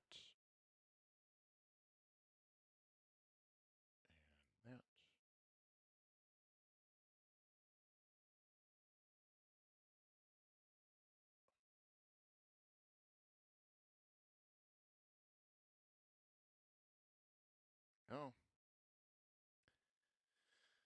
All right. It's weird, the stuff that you see. Enhance, enhance, enhance. All right, there we go. All right, so now back to our combat. So we've got 5-player heroes. We've got 4 orcs. We're going to go to combat. And what we can see here is in the opening volley, the idea is that anybody who has a ranged weapon can shoot, including the orcs. And then you go into close combat. And when you go into close combat in the One Ring, you get the option to change your stance. And this changing your stance thing here is really important because it basically gives you access to what you're going to do and whether you get a bonus or not. And so you can either be in an aggressive stance forward, you can be in an open stance, or you can be in a defensive stance. And these are the close combat stances. If you want to shoot a bow in the One Ring, you can only shoot a bow. One person can shoot a bow for every 2 people who go into a close combat stance. So, like, if Isengard wants to shoot his bow, he does. He has a fell bow. So he probably wants to be in the ranged stance. So then he's going to need at least 2 people to go into close combat stance. Now, one of the things about the game is, again, those are the mechanics, but like the fiction still matters. So like maybe the group is fighting the orc soldiers, right, along a narrow mountain path, or on the edge of a cliff, and I might say, hey, you guys can have 1 for 1. You can have one person shooting a bow for each person that's in close combat. But in a standard situation, they would have to have 2 people in close combat for every 1 person shooting a bow. So they actually couldn't have another person shooting their ranged weapon. But anyways, each of the PCs would then go and choose, what stance, they're going to be in. And then the players have more people on their side than the orcs have on their side. And so what that means is the players get to make assignments. And basically, the way it works is each player has to engage with one of the monsters or before they can double up. So basically, you have to go like that. Like you don't have a choice. That is the way that this fight is going to go. Now, let's say it was a little different. Let's add a troll. So now we have a troll. Now there's 5 on the left, 5 on the heroes, 5 on the bad guys. The players still get to make the assignments. They win the tie. But in this case, there are 4 people and 5 enemies. But the players get to decide who gets assigned to what first. So the players can decide, but they have to put 1 person onto each person before they could put, say, for example, 2 people on the troll. So, they have to be like, okay, well, they're like, we're going to stick Alfred, who is in defensive stance against the troll, to buy time fighting the troll, while, Grom is going to go into this orc soldier, and Otar is going to go into this orc soldier, and Adraniel is going to go into this orc soldier. Okay, well, now all the players have been assigned, so I still have an orc soldier left. So now, if that orc soldier could use a ranged weapon, I could actually choose to have this orc soldier stand back and shoot, or I can now assign my orc soldier to any fight that I want to. And for example, I see that Grom is in a let's change Otar to an open stance. So I see that Grom is in an aggressive stance. That gives me a benefit to attack him. So I'm actually going to put 2 orc soldiers in with Grom to try to take advantage of the fact that he's being like reckless and being very attacking, and try to get a lot of benefits of attacking him. And so now I've got 2 orc soldiers on Grom. I've got 1 on Adraniel, 1 on Otar, and then the troll is on Alfred, who's in the defensive stance. And that's how the pairing works. But you don't move around. There's not grid-based combat. In fact, almost like a war game, once you're in combat, once you're locked into combat like this, you can't just move around. You're locked up. Now the players get to go first. So let's say Grom goes first, and let's just say Grom doesn't kill the orc he's with. Let's say nobody kills anybody. Orc soldiers take some damage, but nobody change. Nobody. Well, then next round, the players can change their stances, but they can't just swap out who they're with and who they're fighting with. So in this case, Grom might go, okay, it's 2v1 here. I'm going to switch to a defensive stance. And then Otar says, I want to finish this orc off so I can go help Grom or go help Alfred out. And Adraniel does the same. So they both change to aggressive stances. Now, the aggressive stances go first. So Otar kills his orc soldier, let's say, and Adraniel wounds but doesn't kill her orc soldier. Then the defensive characters go. And being defensive gives you a penalty to attack. So let's say they still don't manage to kill off any of their things. And then Isengard shoots and kills the one on Adraniel. Well, now my monsters go, and these 2 orc soldiers are going to attack Grom, and this one's going to attack Alfred. Now, we go to the start of round 3. Again, the players are going to choose stances, and this is where the party has to sort of decide, what are they going to do? And Alfred's they're like, do you still have the troll locked up? And Alfred goes, yeah, I'm dealing with him. You guys take out the orc soldiers, and we'll worry about it later. So Otar and Adraniel stay aggressive, and now they can engage with orc soldiers that are being potentially multi-engaged, basically. And let's say that they go first, and so they actually kill the 2 orc soldiers. And now when it's Grom's turn to go, he's not in combat with anybody, so he can move over to the troll. Anyways, there's also engagement limits in this game. If I have a orc soldier, the most number of player heroes, basically not just not medium or small, but just like normal size. Like even though hobbits are smaller than humans, they're basically just treated as like normal size in this game. The most players that you could have on a single orc soldier is 3. Is the most number of creatures that can surround that. So even if the party had like 5 or 6 people, they couldn't. They literally couldn't all surround the orc soldier. You can only have it at most be a 3v1. Uh, but I think you can have 6 on a large creature like a troll. So like theoretically, if Isengard was in combat too, the party could be like that, and you could still have technically room for one more. But anyways, the point is, one of the prep I wanted to do was what you just saw, which is also I need to make art for the trolls. So let's see what we got in the One Ring. Do we have anything for trolls? Looks like we do. Now that's a cave troll. Here we go. This is a stone troll. So we're gonna take. I think we're gonna take this guy.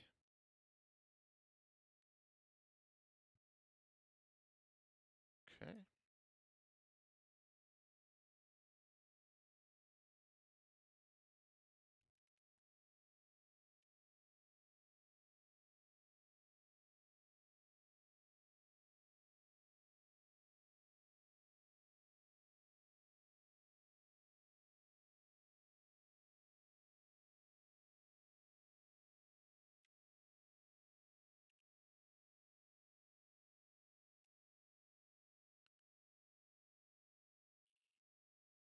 Now this is a situation where I'm a little torn because obviously I think this art is great.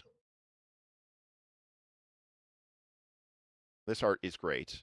This art is great, but this art looks a little bit more appropriate for combat, right? But this is a cave troll, right? Created to fight and hunt deep into the earth, dark skin, greenish hue, covered with scales, right? This is what the Fellowship fights in the Mines of Moria. This is a stone troll, right? This is what the hobbits, these ones are a little bit smarter, still pretty dumb, but I don't necessarily know that I love, right, like this look to them.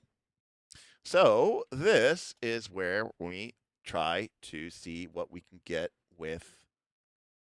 I might make a tweak with AI.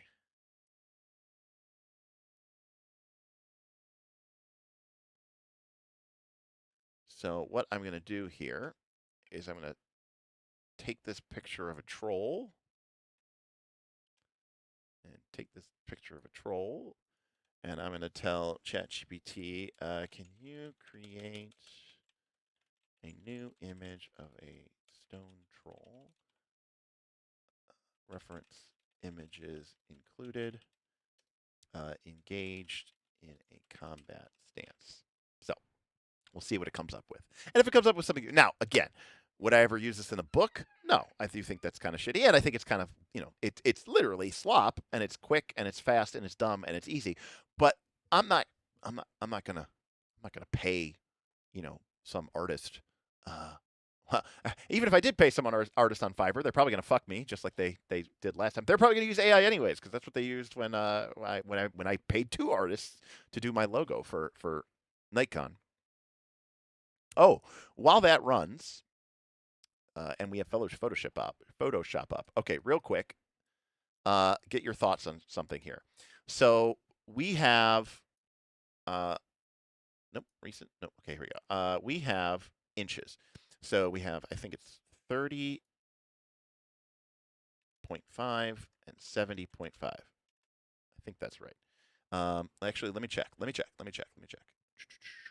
Vista print. So I want to get a banner done for uh,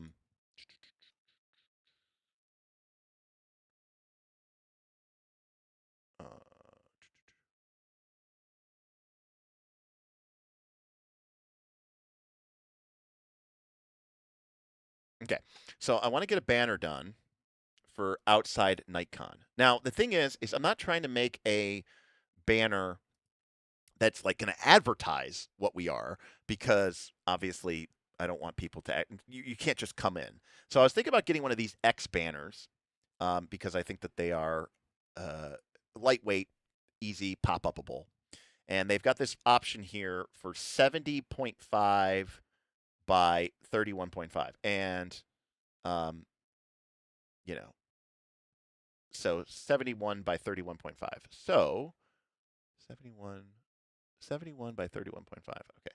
So if I go in here and I create a new image and I type inches and I make the width 31.5 and I make the height 70.5. Okay. So this is our image here. Now, what I was thinking about using, let me find my assets. So technically, we do have a banner. We do have a banner. Yeah, here. Okay, so this is our banner. So if I take this and I put that there, yes, I stole this a long time ago. And oops, cancel. And change it 90 degrees. And then make it bigger.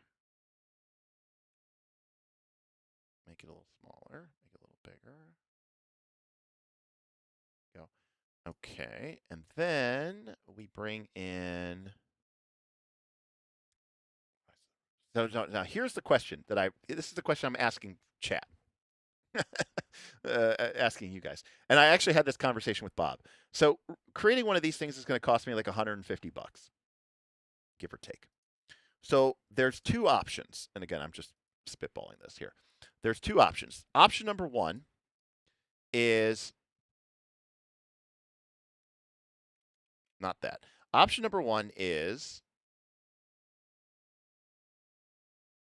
I do something like this, and then I have something like, you know,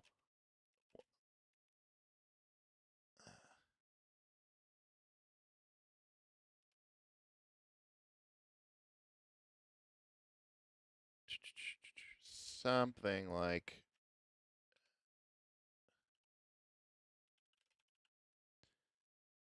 and the idea is that this would be I definitely need to get rid of this context menu. How do I get rid of this? Perfect. Oh thank God. That thing was driving me crazy. There we go. Perfect. Um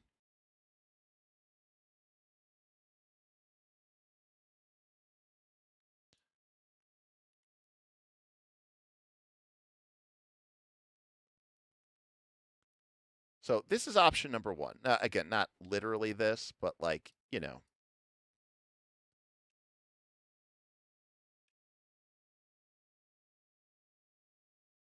So, you know, this would be what you would see outside of our room, something like that, right? So right. So one of the questions is, do we want to put stuff on it? But does that limit what we can put on it? You know what I mean? Like if I put private event, well, then if I try to use it at another event, is that going to be confusing? Now, the other thing is yes. Okay. The other option is this is the NightCon logo that was made for us by one of our patron members. Okay. And this is obviously awesome. We love this. Now, Cinnabus says, welcome patrons. Now, yes, everyone that is going there is a patron. But what if they aren't in the future? So this is what it gets to, which is how reusable do I want this banner to be? Because if I make it say welcome Knights and I use our NightCon logo, this is our NightCon logo, there's a couple of things. Number one, this says NightCon 0. This is session 0, right? It's our first convention, which is why it's obviously 0, right? Session 0. But it says, Columbus, Ohio, June 2026. And it's got the Origins Game Fair mascot. It's got the Columbus skyline in the background.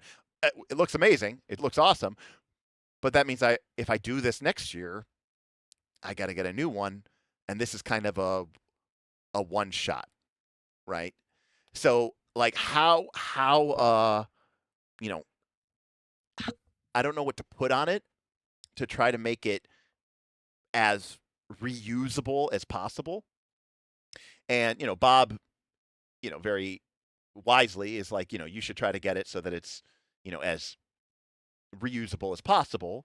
Um, because like I said, it's $120 plus I think like $20, shipping. Um, and so like I love the logo that Jace made for us, and I'd love to be able to put that on a banner, and I think that looks sexy as fuck. But I also don't, I don't know how useful it is. Now, the one thing that Bob did suggest, which I think was a great idea, is putting a QR code in the bottom for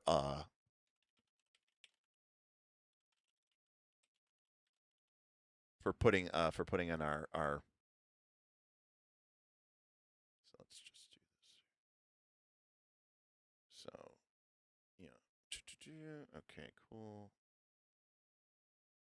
Download. There we go. Okay. So I do love the idea,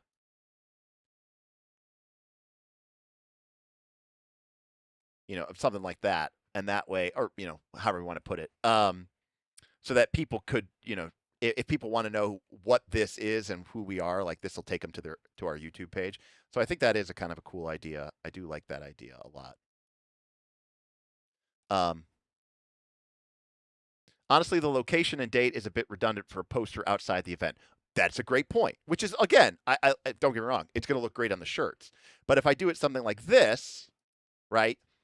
This becomes extremely generic, right? Like I could put this up at a Gen Con meetup. I could put this up at a private event. I could put this up at a, I don't know, maybe we ever do a Kickstarter and we're doing book signings or something like that, right? Like there's a lot of stuff I could do with this. And the other thing is too is like I don't know, should say welcome knights, welcome patrons, should say like it could say welcome to NightCon, but what if I want to use it for something other than NightCon? It could just have no text whatsoever, but then I think it's a little bland. Um, or it's a little empty. So I'm not a graphic designer, and I've never done anything like this before. So I have no idea what is gonna look good, and all this other stuff. Oh, to be clear, Andrew, it's all over our merch. We got two different types of shirts. I got some moleskin notebooks made with the Nikon logo on it. We are using the logo is being well used. Um, but again, if I was some big mega YouTube company, or whatever, I'd get one of these made every time I do an event. But you know, times be tough, and I can't I can't necessarily afford to print $160. Um, you know. Just use the original logo so the banner can be reused, and just put a private event on 80-point bold font on an 8.5 paper and tape on onto it. Yeah, correct. Um, so yeah, again, the other thing too is like I don't know, these X Fabric pop up banners, they're not like the most like extremely durable thing. And if I'm being completely honest with you, um, oh, okay, that's interesting. Yeah, I mean maybe that's not a bad idea. And then I could, so you're saying just like print it blank like this, and then just use sticky vinyl letterings? Is that what you're saying, Mike? Also, why do you have two Cricut machines? I'm not like disturbed. I'm just wondering why you have two Cricut machines.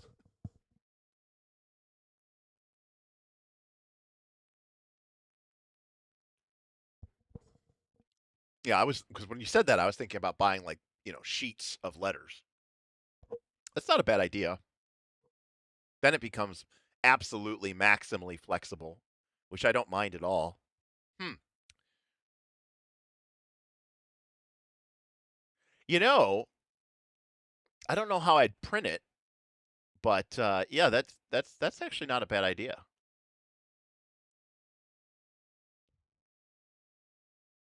Um, it needs a what are we? Well, to be fair, Cinnabos, our very first. Let me see if I can find them. I think I got them from Custom Ink. Let me see if I can find it.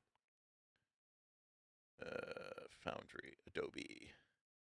Yeah, I was like, yeah, here we go. Let me log into my account. Yes. Continue with Google.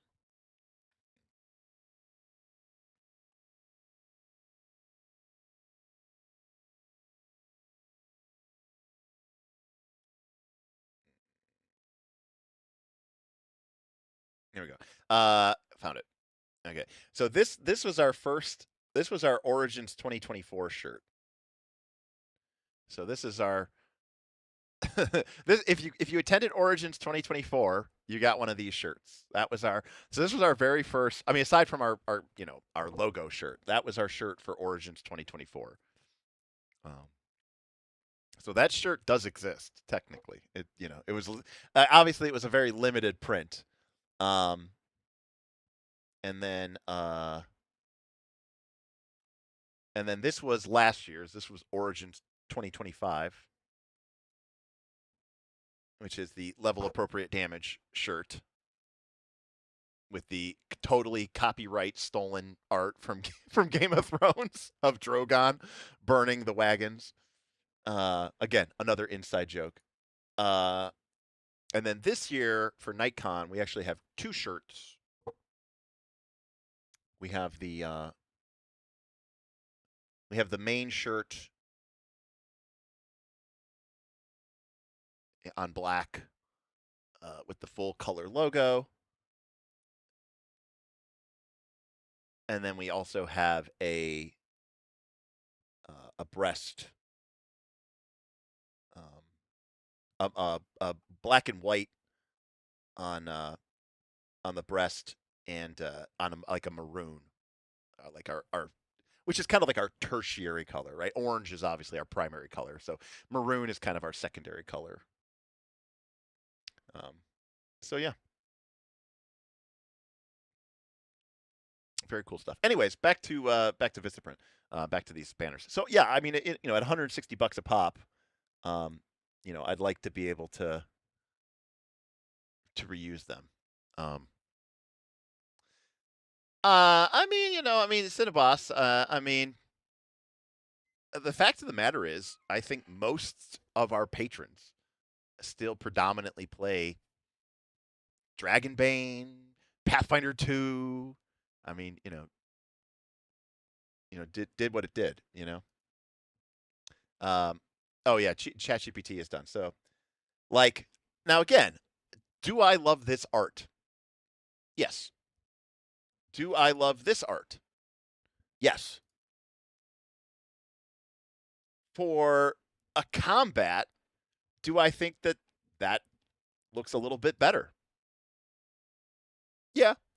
you know, like, and I mean, I think either of these is pretty cool. I happen to personally like this one a little bit more.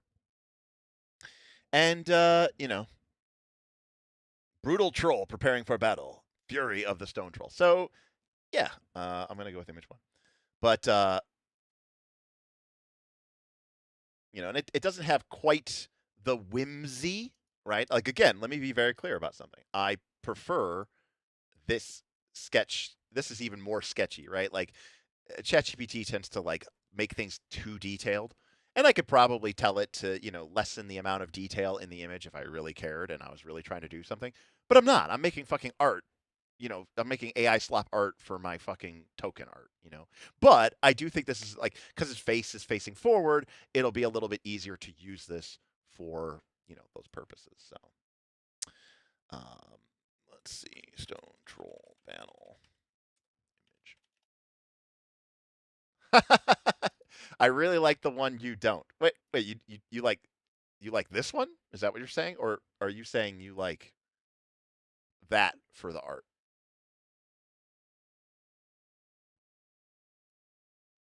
we were looking at like 4 different pieces of art there.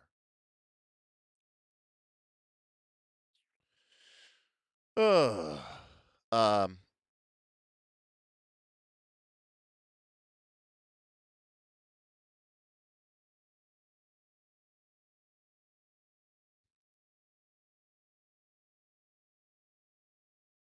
yeah, I prefer the not AI ones. I like that style better. I like the actual drawn ones better. I think it looks more Tolkien-esque. I think it looks more lived in. I think it looks better. But, you know, it is what it is.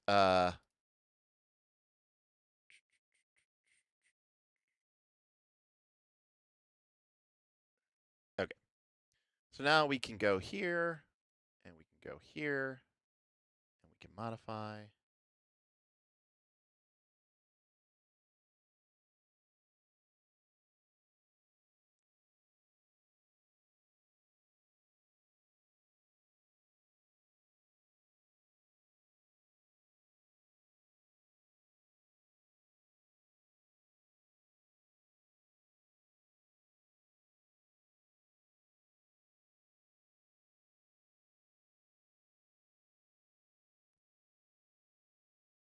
Righty. Now we have a stone troll. They brought a cave troll.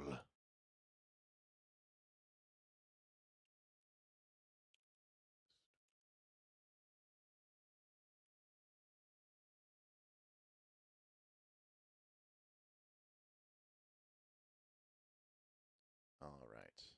And now, huzzah.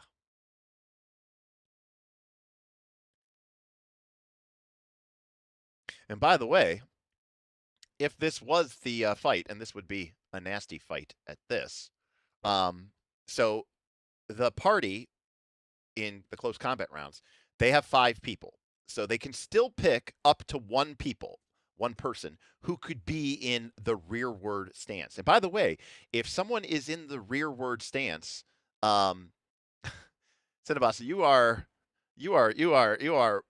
fucking, you're playing 4D chess, man. You're playing 4D chess. Um, so you could still put someone into rearward stance. So Isengard could still be in rearward, and because Isengard is in rearward, none of these monsters can engage him. Right. The idea being that the rest of the party is going to form a defensive enough line. So in this case, the monsters are going to get to pick the engagements. So in this case, let's say that nobody's going offensive because they don't want to get double time, double teamed. So let's say a bunch of people go open, and in fact, actually, a bunch of people go even go defense. Like Idraniel might go open because she has a spear, and spears can be really useful for increasing your parry. But let's say Otar and Alfred each go defensive, and let's even say Grom goes defensive. Maybe Alfred has a spear, so Alfred can afford to go open. Spears are actually really awesome in this game. So we have 4 people, right, who are going to be in close combat. Isengard stand up. So now the GM, now GMs doesn't pick stances or anything like that. So I get to assign where I want players, and I get to do these monsters. I get to do these one at a time. So I might go, okay, I'm going to put, and I see who's got defensive, right? I got Grom and Alfred who are defensive. And so ideally, I want to kind of probably not attack them in a weird way if I can, because they're going to get benefit to their defense. Um, and so I'm like, you know what? I'm going to put, maybe I'll put 1 stone troll on each of them, and then I'm going to put 2 orcs on Adraniel and 2 orcs on Alfred. And that's the fight. Um, and so, and that's kind of what our fight looks like in this perspective. And again, people can change their stances, but they're not going to, they're not going to update these until people start to die or fall back or whatever like that.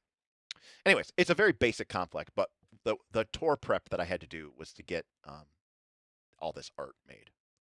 Um, what do you have going on tonight, Derek? Nothing. Just online, hanging out, shooting the shit. Oh, actually, that reminds me. Technically, this is kind of a spoiler alert, but whatever. I'll just create an actor, and I'm going to call it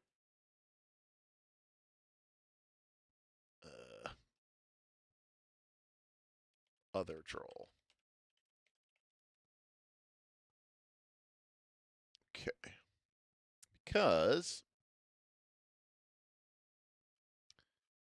uh, from the adventure, because I'm not really using the adventure exactly because it was kind of wonky. I talked about it in that one live stream, but I'm kind of reusing and stealing stuff because there's a cool idea in the in the thing. Um, so like there's this idea that they have this like there's like this troll. Yeah, see that's cool. I love that art. Look at that. It's just not facing forward makes it kind of difficult. Um, so like there's like the leader of the trolls, and it's this one right here with these long arms, and she's like underwater or whatever. But like it's kind of hard to use because she's like down here. I don't know. I'll have to figure it out. Um, okay. So we're good there. And that's that. Oh, so that's the last thing I wanted to do. So, what do you guys think? What do you think of Kayan Boutron's suggestion about just printing the banner like this and then using vinyl letters that we can either buy or print? Like if I go to Amazon, if I just find here like vinyl sticking vinyl letters. Like I can buy vinyl letters for, you know, $10 or, you know, $6 for 122 letters. But he was saying you could also just buy the sheets and then use something like a Cricut machine, which is like one of those. It's like a printer, but it has a little blade and actually like cuts stuff out, which is also obviously pretty cool. And then we could just have it spell out whatever we want it to say. That's kind of cool. I don't know. I mean, it's a little bit more work, obviously, uh, but I don't know. I kind of like that idea because now I can just kind of use it, for anything I want. I could even potentially print something on a vinyl sheet and then cut it out and then stick it onto the fabric. My only concern is like, what if the vinyl sticky letters don't stick? Like, is that going to be like, and am I going to be really upset about it? Like, if for some odd reason it doesn't work or it doesn't look good or whatever. I'm a little concerned about that. Is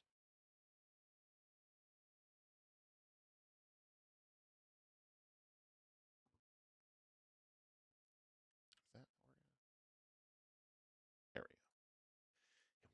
It wasn't centered, guys. You didn't tell me. I mean, again, I wanted to. I mean, the advantage to getting it printed, Cinnabos, is I literally just open up the X frame, connect the two top loops at the top, connect the two loops at the bottom, and it's done. Right? There's no work that has to be done. So if I'm having to like safety pin or pin stuff, the whole idea is that I want it to be quick and fast and easy. I don't know. Hmm. Unfortunately, yeah, I don't know. I'm a little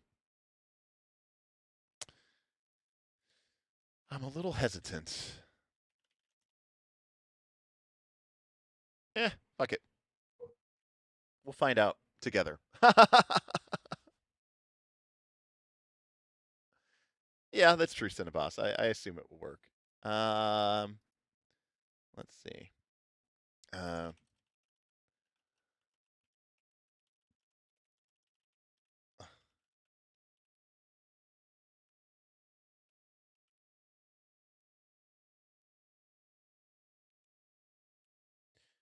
Also, I got to get a new keyboard. My control key broke. My alt key broke. I mean, I know I could replace the switches, but I kind of want to get a new keyboard anyways. Because when I got this keyboard, I love mechanical keyboards and how like.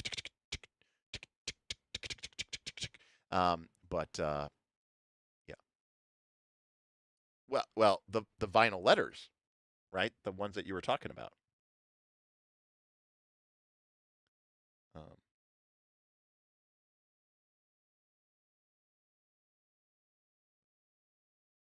that would be ideal, right? Like, or if I bought them off of Amazon, right? Like, it'd be like these things. Yeah, I know. I'm just wondering how well they're going to stick to the material of this frame. I'm assuming, and will it come off easily? That's all I'm saying. Like, will I mean, it's made out of a vinyl. It says it's made out of vinyl banner material. I'm assuming it will stick. So,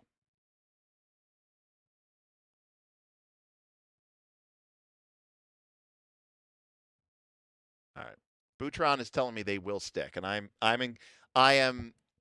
I am inclined to believe the wisdom of KM Boutron.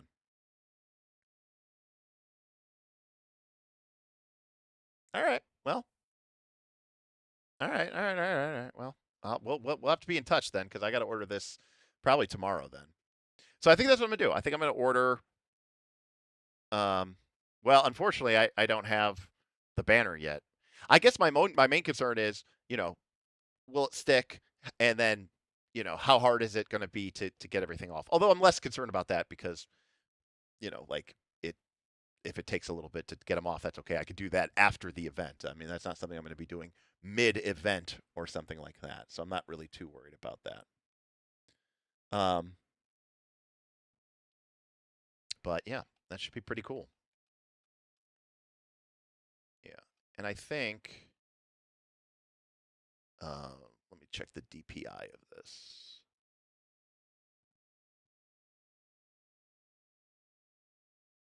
Yeah, so I want to increase. So this is at 96, which isn't bad, but I'm going to increase it to 125. Okay. Which I've been told, like when you do like really good high quality printing, you like want like 300 dots per inch. But when you're making like a big banner that people are going to be looking at, not up close, like from feet away, you can usually get with around 100 to 150 DPI for like web images and stuff. You can go as low as 72. Like no one's getting that close. You know what I mean? Like, all right, I think this will be good. I think this will be good. All right. Well, I think that'll work. Cool, cool. I'm gonna save this as NightCon banner. That's true. That's true. The DPI. That's true. The sphere DPI is in fact really, really bad. um, by the way, just I mean, this is just me graphically. I assume everyone agrees that the darker colors should be on the bottom. I think that definitely looks best, right?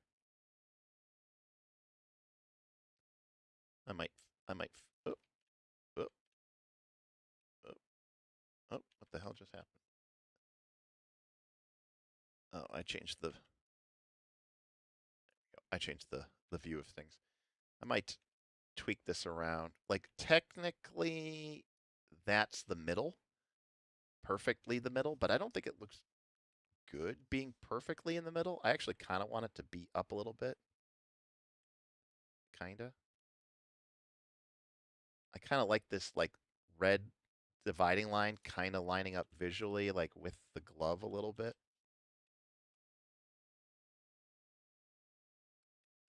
I think. So it's technically about 5% higher up a little bit. Yeah, I think it'll be fine. No one will really notice or care. Everyone's there to game. This is me being pedantic and worrying about stuff. It doesn't matter. But I did get the shirts ordered. I spent I spent 1,000. I can actually check. I spent 1,000. Let's see how much my orders were.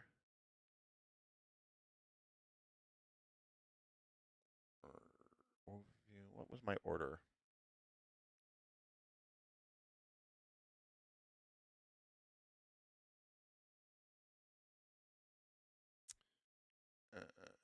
Order history. Here we go. I spent 75, 375, 375 for 900. Yeah, I spent $1,800 on shirts and notebooks for NightCon, and then I'm going to probably spend about $200 on this banner, give or take, with shipping. So yeah, I'll have spent $2,000 just for the shirts and the banner for NightCon. On top of the $3,000 that the room costs, that's $5,000, and probably another $1,000 um, to pay for um, miscellaneous snacks and drinks for the room, and whatever Bob's expenses cost me. Um, I mean, Bob just signed up for a bunch of events, and he's going to be playing. It's a sick deal for Bob. He's gonna get his convention comped, and he's just gonna get to play games. Um, but I don't know. Yeah, hopefully. But again, we had some very generous people who helped us out, who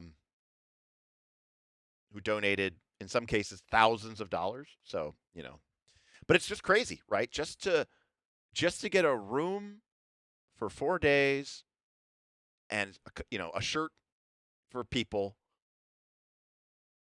$7,000. It's crazy.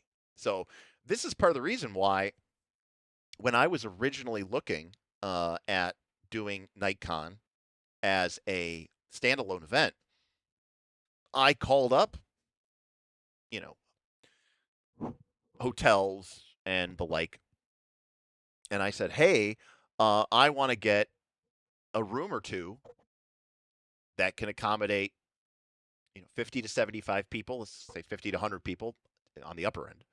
And I want it for 4 days. I want it for 96 hours. Ideally, I'd love it 96 hours straight so I could tell people, hey, if you guys want a game till 2, 3, 4 in the morning, go for it. And, most places were like, well, we're booked 2.5, 3 years in advance. So, number one, no. Number two, we don't do things like 96 hours. Number three, that'll be $20,000-$30,000. And I was just like, all right, well, let me do the math on this. Let's see here. I got a calculator. All right, $30,000 plus maybe $3,000 of extra stuff, and it's like, okay, let's say I get 70. Let's say I get 70 people to go, 70. All right, everybody, that'll be $500 a person. Now, the truth of the matter is that's actually not that bad. And the reason I know that is because something like Green Dragon Fest is $3,500. And yeah, sure, they bring in whatever Professor Dungeon Master and Kelsey Dion, but still, it's a big difference, right? But when I polled my patrons, whatever 2 years ago when we were originally talking about this, I said, what is, I had like a $50, $100, $200, $300, $400, $500, and I asked people, I said, what is the limit? What is the most that you would be willing to spend for a 4-day private convention? And most people said about $200. So when I did my math, I said, okay, I'm going to put my price at $200. And so I said, okay, 200 people times, or $200 a person times $50. My budget is $10K. So then I started thinking about what could I do for around $10K. And that's how we ended up with NightCon 0 happening at Origins, because I was like, okay, if it's at Origins, I don't have to do as much work making sure that there's literally 96 hours worth of events for everybody because there's a whole other convention going on. If people are spending about $100 to get into Origins, then that gives me a budget of about $100 for my room. So that gives me a budget of $5,000. And I was like, okay, the room, let me ask them how much the room is. And they said the room is $3,000. And I was like, cool. I'll probably spend another $1,000 to $2,000 on miscellaneous stuff, and that'll put me right at about $5,000. I'm sure there'll be overages, and I'll probably end up spending 6 or 7. So I, Derek, will only be out 1 to 2K. And like I said, thankfully, very appreciatively, several people donated far more than the whatever money that they were asked to donate. In fact, they donated enough money that I was able to reduce the cost to for other attendees. And so, and this will pretty much make it so that I shouldn't be out of pocket any amount of money. I won't make any money, but I won't lose any money either. And they made it cheaper for other people because there might have been a lot of people who said, "Hey, I don't know, $100 for Origins plus $100 for NightCon is too much money." But if I say, "Hey, well, it's $100 for Origins and it's $50 for NightCon," and in fact, a lot of people are so excited about NightCon, they bought the super budget Origins badge, which doesn't even let you get into any events. It just lets you get into like the hall. And I think that's only like $65 or something. And then they're paying 50 for NightCon. So they're only paying $110 to get access to the dealer hall and all that other stuff, and then the NightCon lounge. So, and people are pretty happy about it because we had people last year. We didn't have a lounge, right? We were just all over the con, scrambling, trying to find places that we could hold down, lock down, and that's what led to this conversation about getting a room this year at Origins. And we had people last year who said, "Oh, I didn't play in any other games. I only played with other knights running games or other nights playing games." And so like it was like, okay, cool, maybe we could do this. And obviously, I thought, oh, maybe we'll get 50 to 60 to 70 people. We didn't. We got about 42, I think, is how many people we got total. That includes me, so and Bob. So really more like 40. So a little less than maybe I'd hoped for, but not by much. But it would have been cool, for me to do it on my own.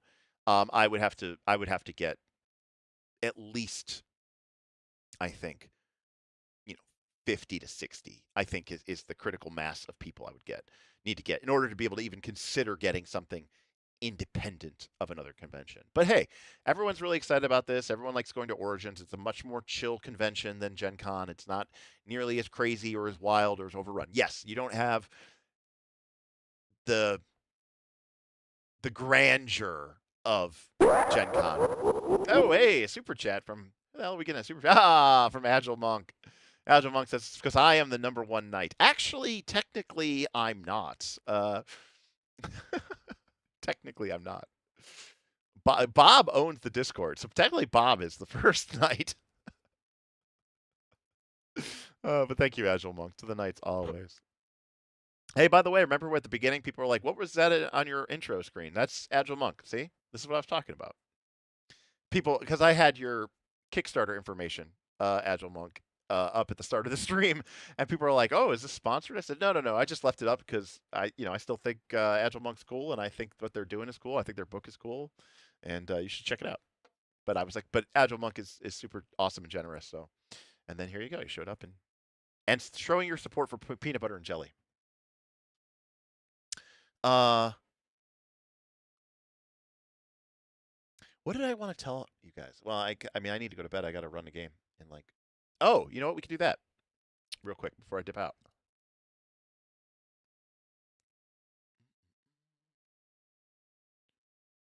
We can do that before I dip out.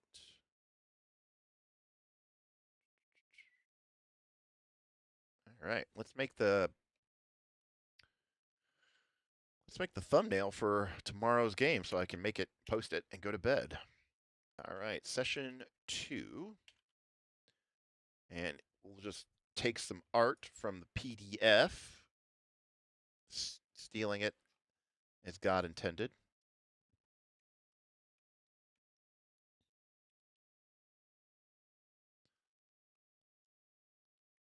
I might just use that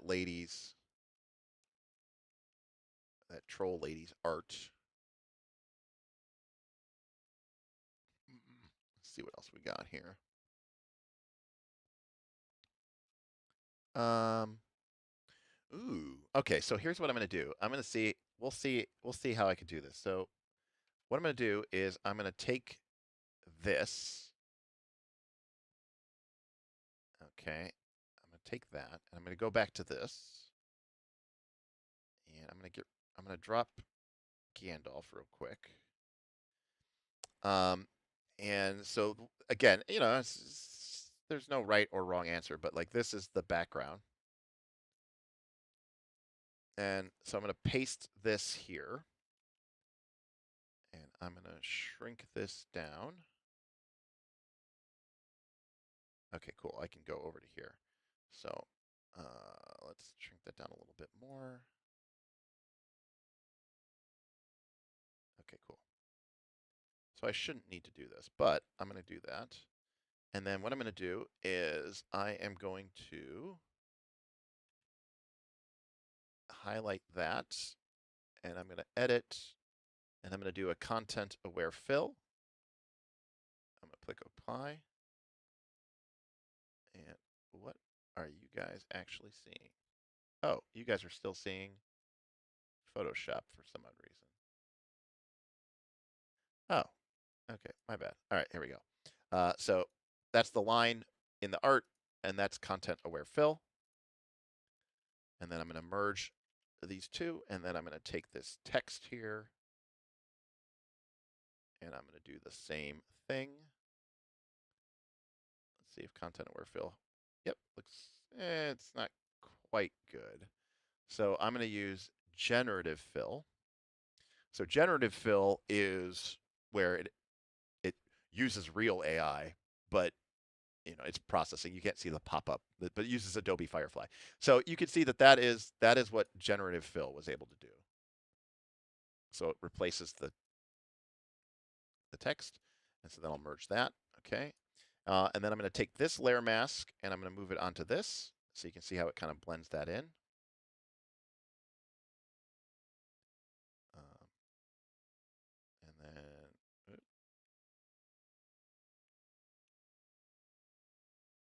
and so now we'll just turn on our other stuff here.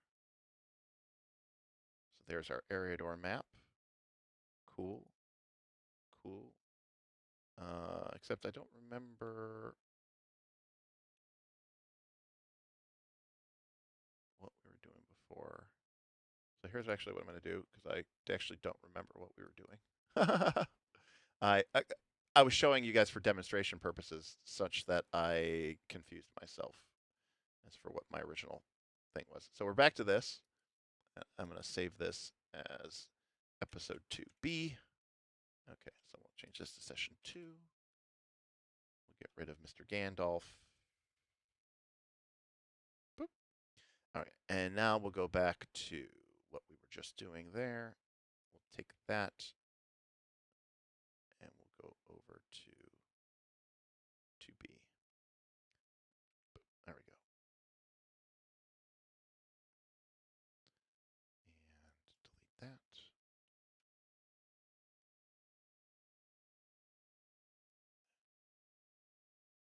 There. Okay. All right, and then the other thing which I did is, in order to sort of make this blend in. So if you look at like this, you can see how this image looks kind of stylized. I did this with this particular thumbnail. So what I'm actually going to do is take this. So, yeah, so I'm going to take this here, and I'm going to convert this for smart filters.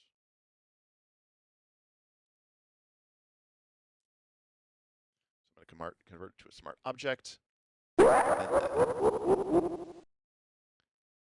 Um,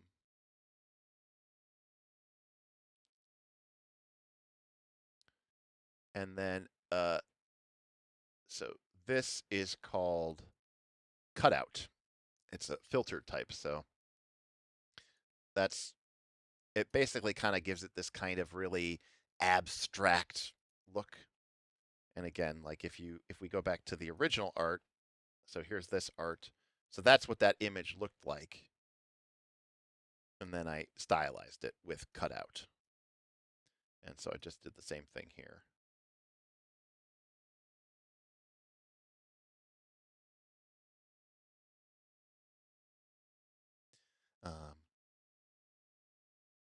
Anyways, and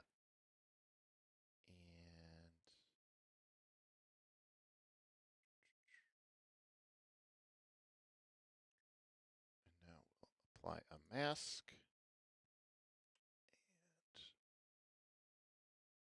And reverse it.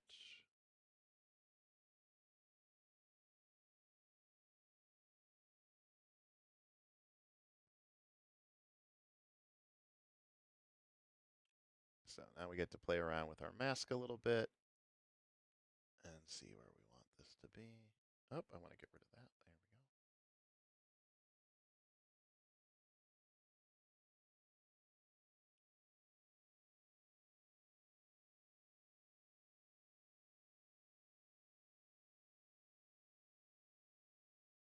All right, that's pretty good. And we'll just move this up a little bit. Covers everything. All right, and now we got to give our session a title, and we want to throw some art in there. So let's throw in one of our PCs. Now, we've used Ragnar before. We used Gandalf on our first one, so let's see who we haven't used. Let's put. You know what? I'm feeling like this is an Adraniel episode, so let's put her in here. Go. Okay. So let's move her up and move her down to there. Okay. Scroll her down. Kind of scale her, so we'll flip her the other way so she's facing the same way. There's our girl. And then let's see. Let's get Fellowship. No, so Photoshop does not want to select her. So let's see if we can get her with just this. Yeah, that did a better job. Gotta just fix the mask a little bit. Whoop. Let's try remove background. When in doubt, try to be lazy. No, it did not work. All right, we'll select it the old-fashioned way, which is not even still the old-fashioned way. I'm still using quick selection tool, to be clear. The old-fashioned way would be to use the pen tool and cut her out that way, but we're not going to do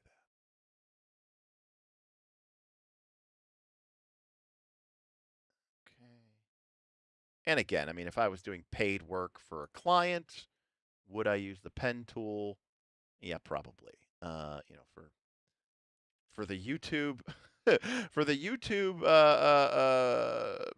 thumbnail that no one cares about, this is already too much work, and you are basically seeing in real time why Derek doesn't get anything done and why he's bad at business and why, well, there's a million reasons why. All right, here we go. Okay, cool. So now let's put her down.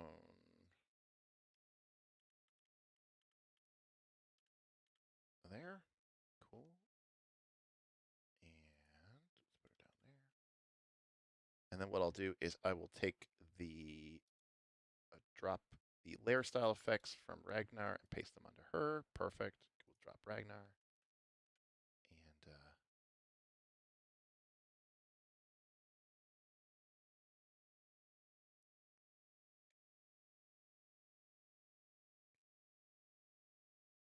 so there we go. We've got Adraniel. To quote Monty Python, isn't it great to have a pen is?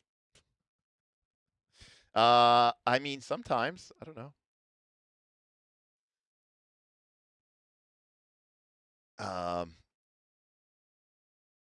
yes, the poll is still split on our fab. You know, Wes, what I'll probably do is I'll award 1.5 and the chat can award 1.5 and we'll just say it's 3, you know? What TTRPG would you run to recreate an XCOM style campaign? Do you mean in terms of like pew pew pew shooting aliens, or do you mean like in terms of like tactical, square based facing based combat? Yeah. Hey, what's up, Garblag? To crush your enemies, see them driven before you, and to hear the lamentation of the women is what is best in life. And yes, Conan would agree with you.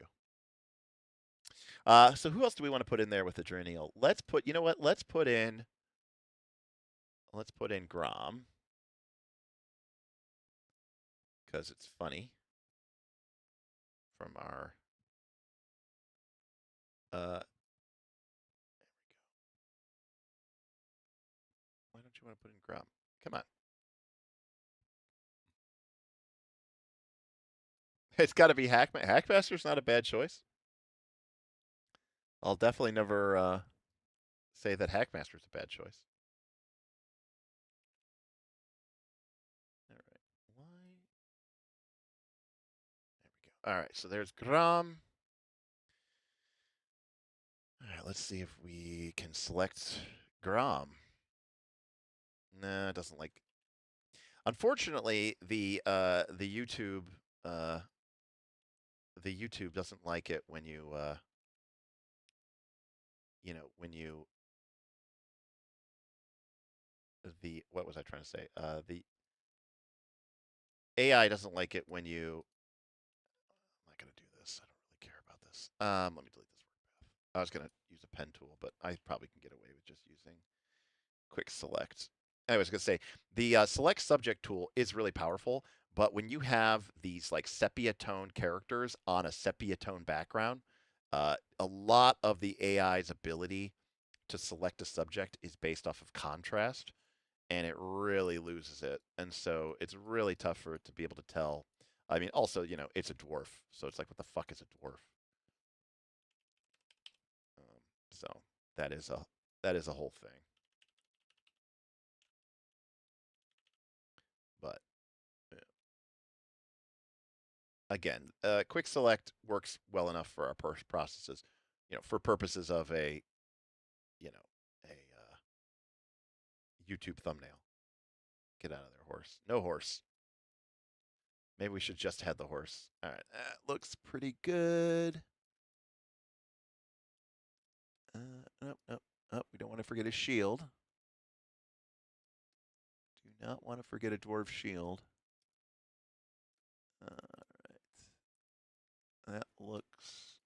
You're never going to see his feet, so it doesn't matter, but whatever. All right, that looks pretty good to me. Okay, so get him out there. We'll just mask this off a little bit. Oop. 100%. Shift 100%. Smoothing. Why is smoothing on so much?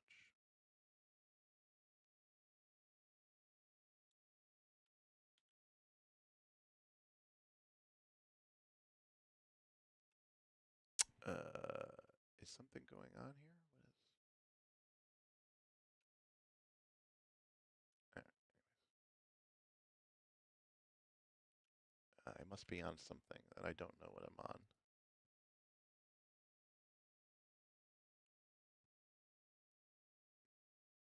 What am I on? Oh, I'm on whatever that is. There's some text there. Cannot use the move tool. All right, I'm not trying to use the move tool. Okay.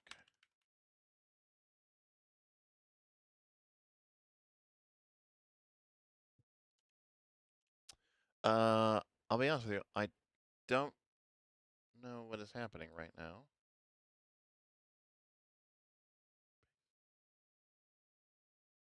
I'm trying.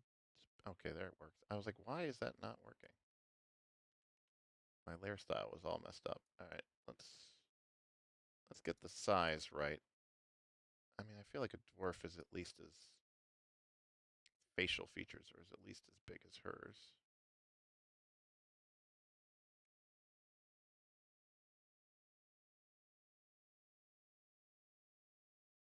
So yeah, that works for me. Again, I'm not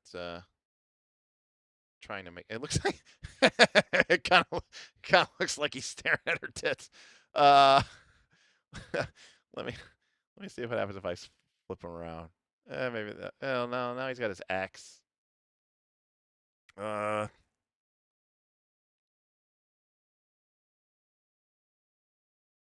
maybe we put her.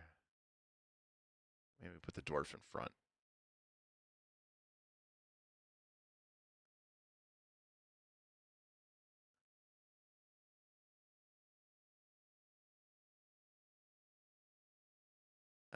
All right, that's fine. Whatever. I don't care.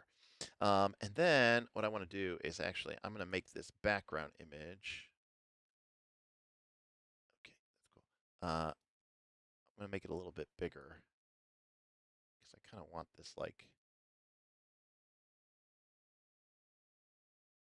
scary troll thing to kind of be like hovering a bit.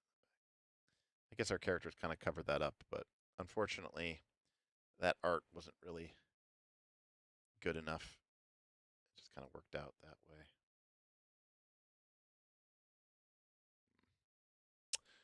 I'm actually going to do something rather dramatic.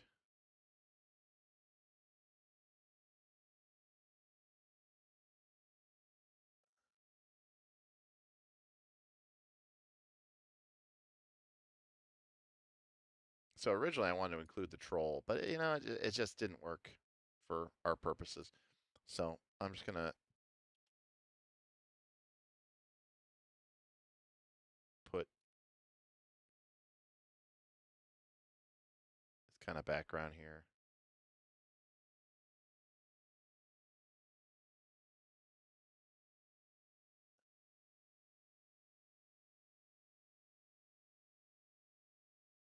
There we go.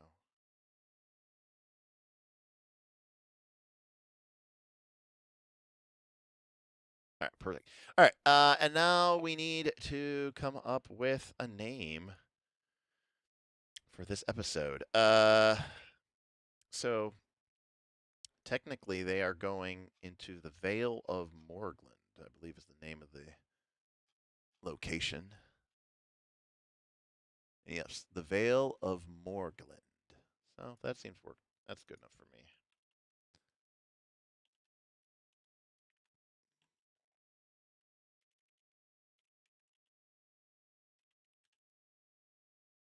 So we'll shrink that down a little bit.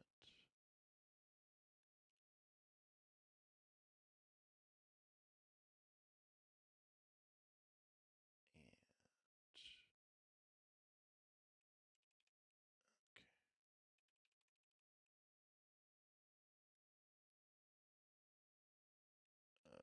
Why did that get rid of the drop shadow? Oh, I moved it out of the group.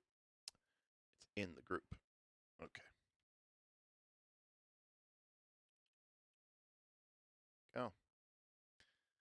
So let's open up our group here. Let's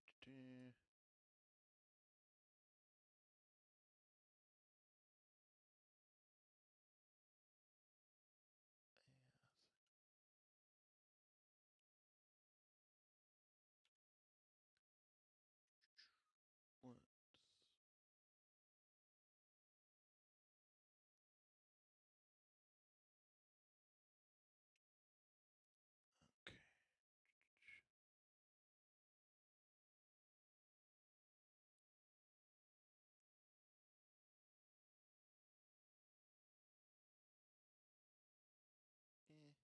Eh. Yeah, that's probably okay.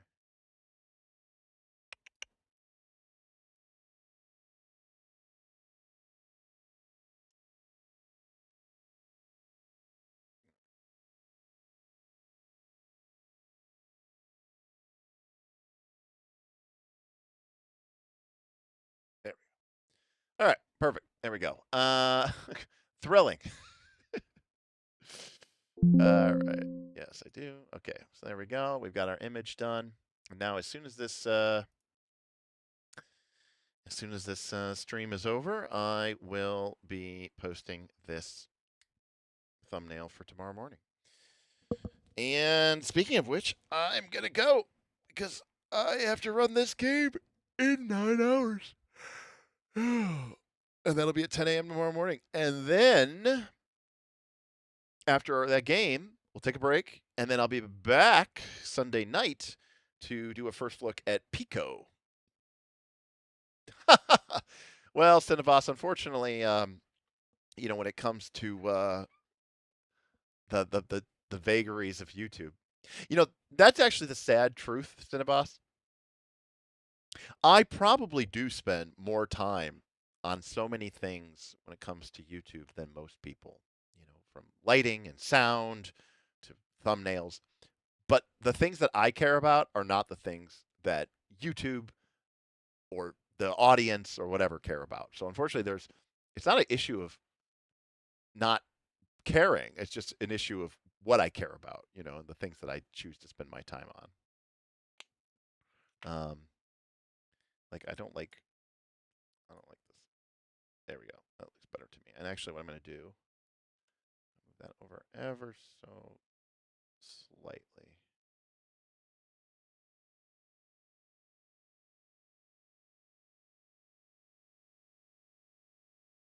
Cool. I think that looks better. All right, cool. Let's see. Little tweaks. I do this all the time. It's totally unimportant, but yes. Um, like I want this to be like a diagonal kind of slash.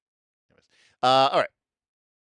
Like I want the right. So in this font, right, this font component of the M is the same as the font component in this V. So I kind of want them to feel like they're part of the same slash, right? So that's why I moved the M, the Morgland over, so that you get this kind of like this diagonal, you know, kind of vibe to it, if that makes any sense.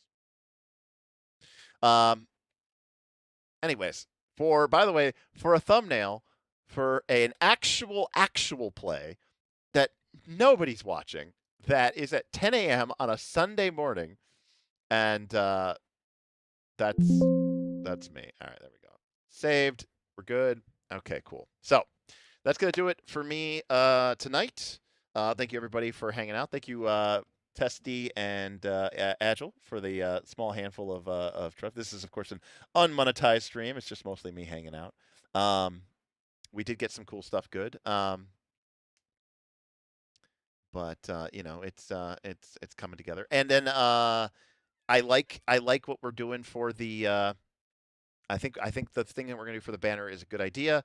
I think using the vinyl letters is good. It's 10 a.m. Eastern time, 9 a.m. Central time, approximately 4 or 5 in the afternoon if you live in Sweden or Scandinavia. So we have people. I'm not 100% sure where everyone is that plays in that game, but all right, everybody, that's going to do it for me. I will see you guys tomorrow morning. Wes, I'll see you hopefully tomorrow morning. No thunderstorms or tornado watches. Be damned. So, all right, everybody, thank you so much, and I'll talk to you tomorrow morning. I'll see you guys next time. A night's last call. Peace.